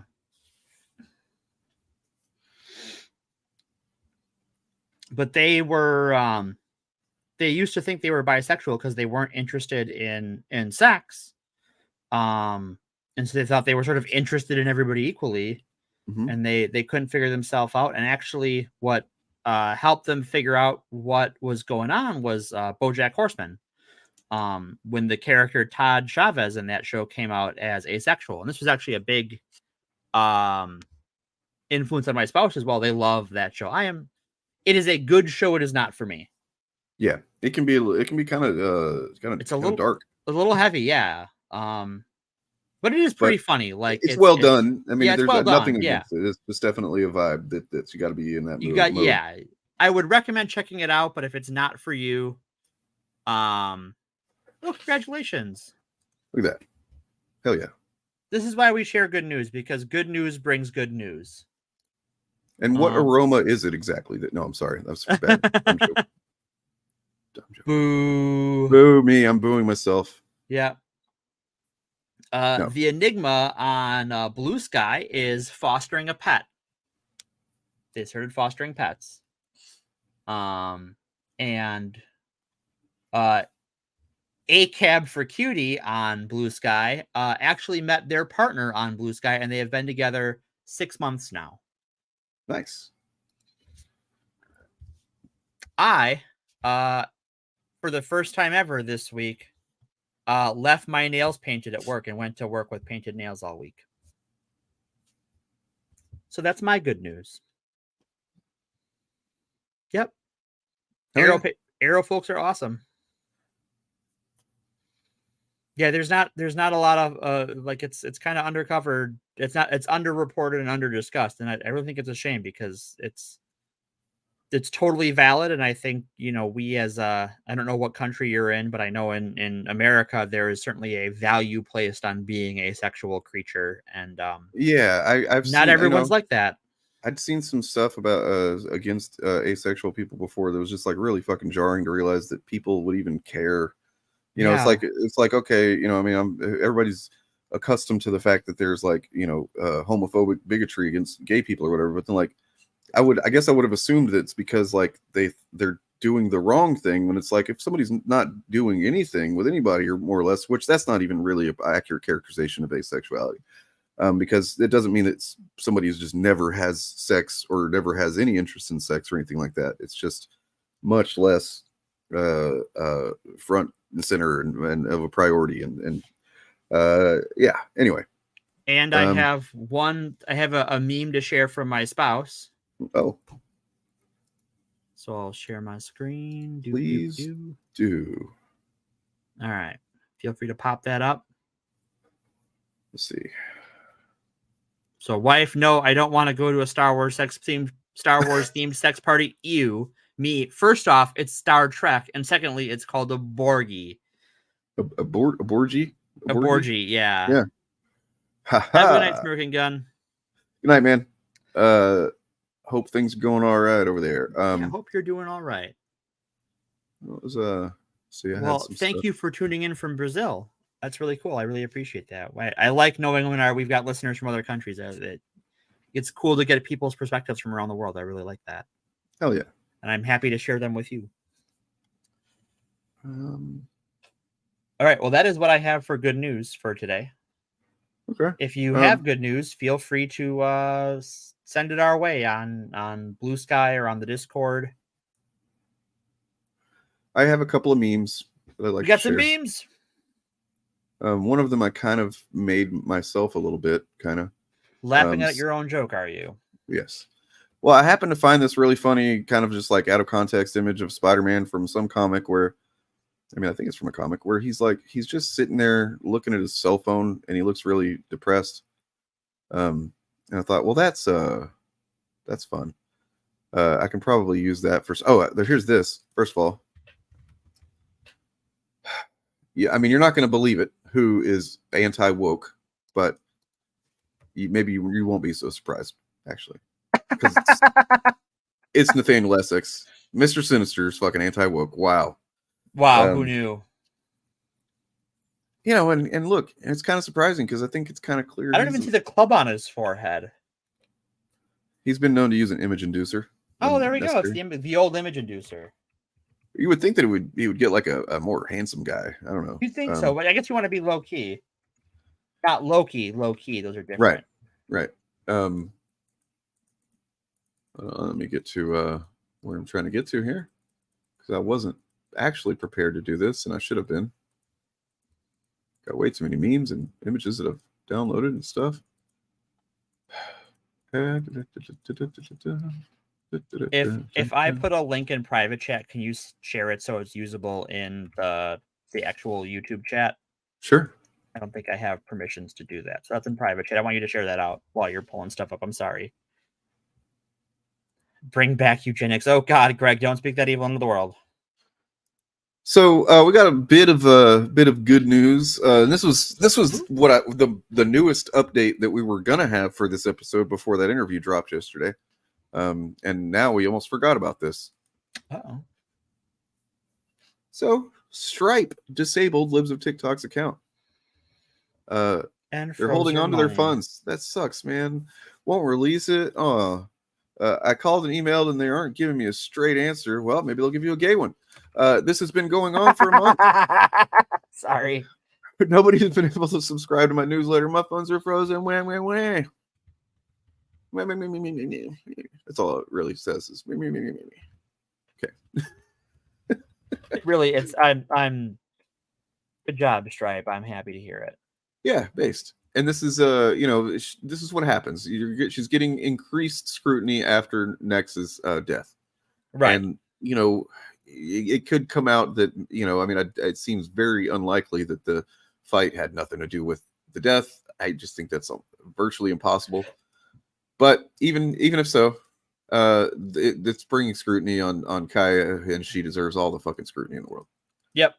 And as do her enablers, because I think, like with Anita Bryant, and that's why I brought her up to begin with, is that like Chaya is not she's not a thought leader, right? And I think you see that in the interview, right? I wouldn't put thought in any kind of label for her. She's not a thought leader. She's at best a figurehead. There's a reason why they refer to her by her handle, Libs of TikTok, and not her name, because that kind of obscures Chaya's accountability.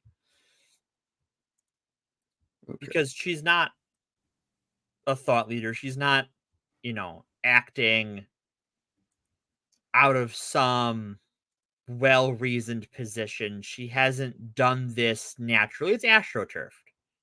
All right, so this before I continue, this straw poll, I have a fight I'm in, and that there's a question in the straw poll: is a unicorn a horse? And I need you all to vote in this poll. Yeah, I mean, Kaya is the platonic ideal of the banality of evil, and that's kind of obviously that's what I was kind of playing on with the title of the stream, the stupidity of evil, because the stupidity of evil, which is classic. And there's the question that I had was just is evil just the actions taken by someone who is stupid and like emotionally underdeveloped, that is reactive to things, like that, because essentially that's I mean, I guess maybe you could also throw in for different people people who want power at all cost, some type of social power or some or money or whatever, like that could be an element of it too. Wants her fame, right? She's getting lots of attention. She's got a job where she's paid to harass people she doesn't think are real, right, and don't think have value. And her views are reinforced to her by right-wing politicians in a state that refers to people like me and people like Nex as filth. But at the end of the day, she's just a fucking meat puppet. Yeah. That's it. At the end of the day. At the end of the day, that's what she is. And so with that, the appointed time has arrived. And now I have a message for Chaya. Uh-huh. Chaya, if you're hearing this, I want to share something special with you. Let's call it a prophecy passed down to me from Apollo himself in the great tradition of Delphi. When your time comes and you pass from this world, there will be no one who celebrates your life, no one to mourn your death. You will be forgotten. It does not matter if the toils of your cruel labor bear fruit or not. Those who you count as allies will only remember you as their well-used, worn-out pawn. Your family will feel the weight of your behavior lifted from their daily lives. Those who you demonize will simply move on, knowing that you are but one of countless useful idiots in a long, sad, ignoble tradition of marks, willing to do violence on others for your own satisfaction. I do not know what awaits us after death, but I hope for you it is the quiet sleeping peace of Sheol, rather than the hell of the Christians who aid you in your wickedness.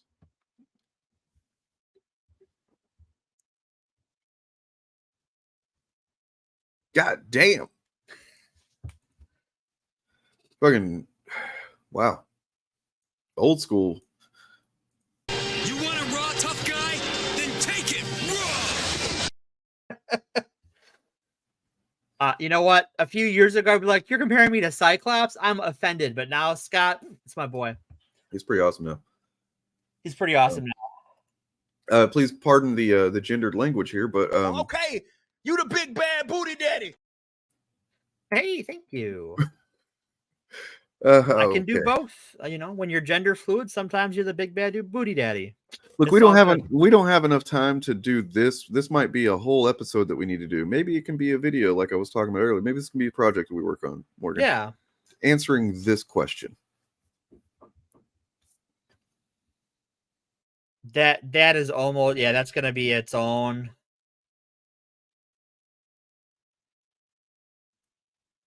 I mean, I could give you the short answer if you want. Sure, go ahead.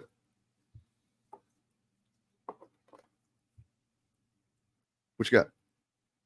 Well, is Libs of TikTok actually familiar with the trans community, the LGBT community?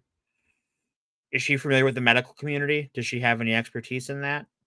She grew up around it. Oh, that's true. That's true. Oh, that's exactly that's the most key distinction there. Is that like she Where is is her expertise come from? Where is the experience come from? Or is she just being fed things to feed people? Well, see, that's the thing. Adam Friended is a fucking moron. Okay, I just want to say that very. I gathered clearly. that. He's a fucking moron who right here, what he's trying to do, he's so focused on trying to frame, queer people as being in a cult. Mm-hmm. That's his goal is to compare it to Right. Scientology. So like, but he doesn't even think about the fact that like the elements of his comparison are completely hooking off. There are several levels of this onion of wrongness. Yeah, good call. And but that's and just then, the surface level. And then I have one more thing. Where is it? Where? Fuck. Sorry. I got it here somewhere. I know I do. Yeah. It's very important. Okay. Mm-hmm. No, but McLeod, you're right. There's a lot of centrists and liberals who downplay it because it doesn't affect them. It's NIMBYism, but for human lives. Not that housing isn't a right and people shouldn't have houses and you should build them wherever there's space. But it is that sort of, those people are different and weird, and if people are upset about it, I just don't want to hear about it. I don't believe that this is worth engaging with, or both sides are bad. Yeah. And just with this one, I think this is revealing. This is a tweet from last night. Of course, Taylor Lorenz did the scummiest move possible and released the interview when she knew I would be offline for 24 hours. How very dare the interview you did get released? Why was she? That's so fucking scummy that she would put up this completely unedited, not a single cut that I noticed in that fucking interview. The entire sit-down conversation between these two people. Nothing out of context, nothing, framed, just right there, the conversation as it happened, and you release that when I couldn't respond to anything. I think that says quite a bit. Yeah, it's like, so I don't know if this is true, but I have seen this framed as though this was a Sabbath thing, that she doesn't use the internet on Sabbath. I don't know if that's true. I don't know exactly how religious she is. I don't know if she's been seen posting Saturday morning before, but like, okay, you were offline, you knew you gave the interview. I don't know, like, also, don't you, like, you have people now, Chaya, you have people who work for you. What the fuck are they doing? You're also a bad manager of your business. And also, is that really the scummiest move possible? I don't think so. Remember, in Chaya's world, it's only bad if you do it to her. And it's scummy because it is just holding her accountable for the things she actually says and believes. Yeah, with that in mind, I did do something special. I got this done to make sure that whenever we end this episode, that we end it on a positive note. as positive as just banning a fucking Trump bot, which is also it's a positive thing. But this is even better than that. Unless you had anything else you wanted to say. I have shared my prophecy. Well, and you know who we get prophecy from? We do. This is, one of the many forms that the true icon of this podcast takes is the god Apollo. So we know who it's really coming from. Who? Bill Gaines. Exactly. So everybody, I want you to join us as we got some new, we dressed him up a little bit more. Got some nice new clothes on old Bill Gaines. And I hope you all have a lovely week. I'm not sure what's going on. If there'll be something this week with the initiative. And then you'll see that when it happens. Just stay tuned. You should subscribe to my channel, to all the guys in the initiative and all those other channels that are in the description that we strongly encourage you to subscribe to, or at least check out and see if you would be interested in subscribing. If you'd like to, follow me as I do an experiment this week. I'm going to be doing some short, kind of exclusive-ish streams throughout the week where I just kind of look at the news of the day and maybe record a segment or something, kind of research, half maybe record something. And I'm just going to do that for maybe an hour, probably almost every day this week. There you go. And then Friday, I will take whatever I have collected and done over the week, and I'll present that in as the stream for Friday night. And if you are following me on Patreon, which you can do for free, and then you get the link to watch the stream, which won't be open to just everybody. You have to follow me on Patreon to get the link, and then you contribute. Like if you feedback or you have a suggestion, something to cover, whatever, you can be a producer of Friday's show. So that's how we're going to do it. Going to try it out this week. Also, I'm going to try out doing a call-in segment. Oh, that'll be dangerous. Which, I'm going to try it out like on my stuff, and we might end up doing that on the Shillcast or something. We're not sure. Yeah. But we want to have more conversations. We think that conversations seem to happen. Conversations are good. Even if they're, there's a risk of, and there's definitely going to be some chuds and trolls and stuff like that. And that's whatever. It's yeah. We'll screen the calls. It'll be fun. So yeah, follow me, patreon.com/actualfandom, and Bill loves you. Praise Bill.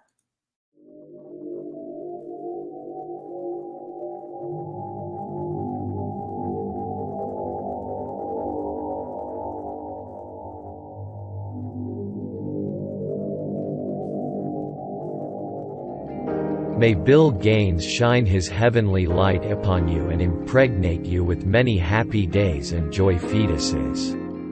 May your anuses be cleansed by the purifying light that exudes from Bill Gaines' eternal dragon phallus. Should you meet your mortal demise this day, go with comfort that you have satisfied the commands of the one true Bill, those being this: read comic books. Fuck the dumb shit. Be yourself. Love each other. Also, read more comics and grow your hair out all goddamn wild. Amen.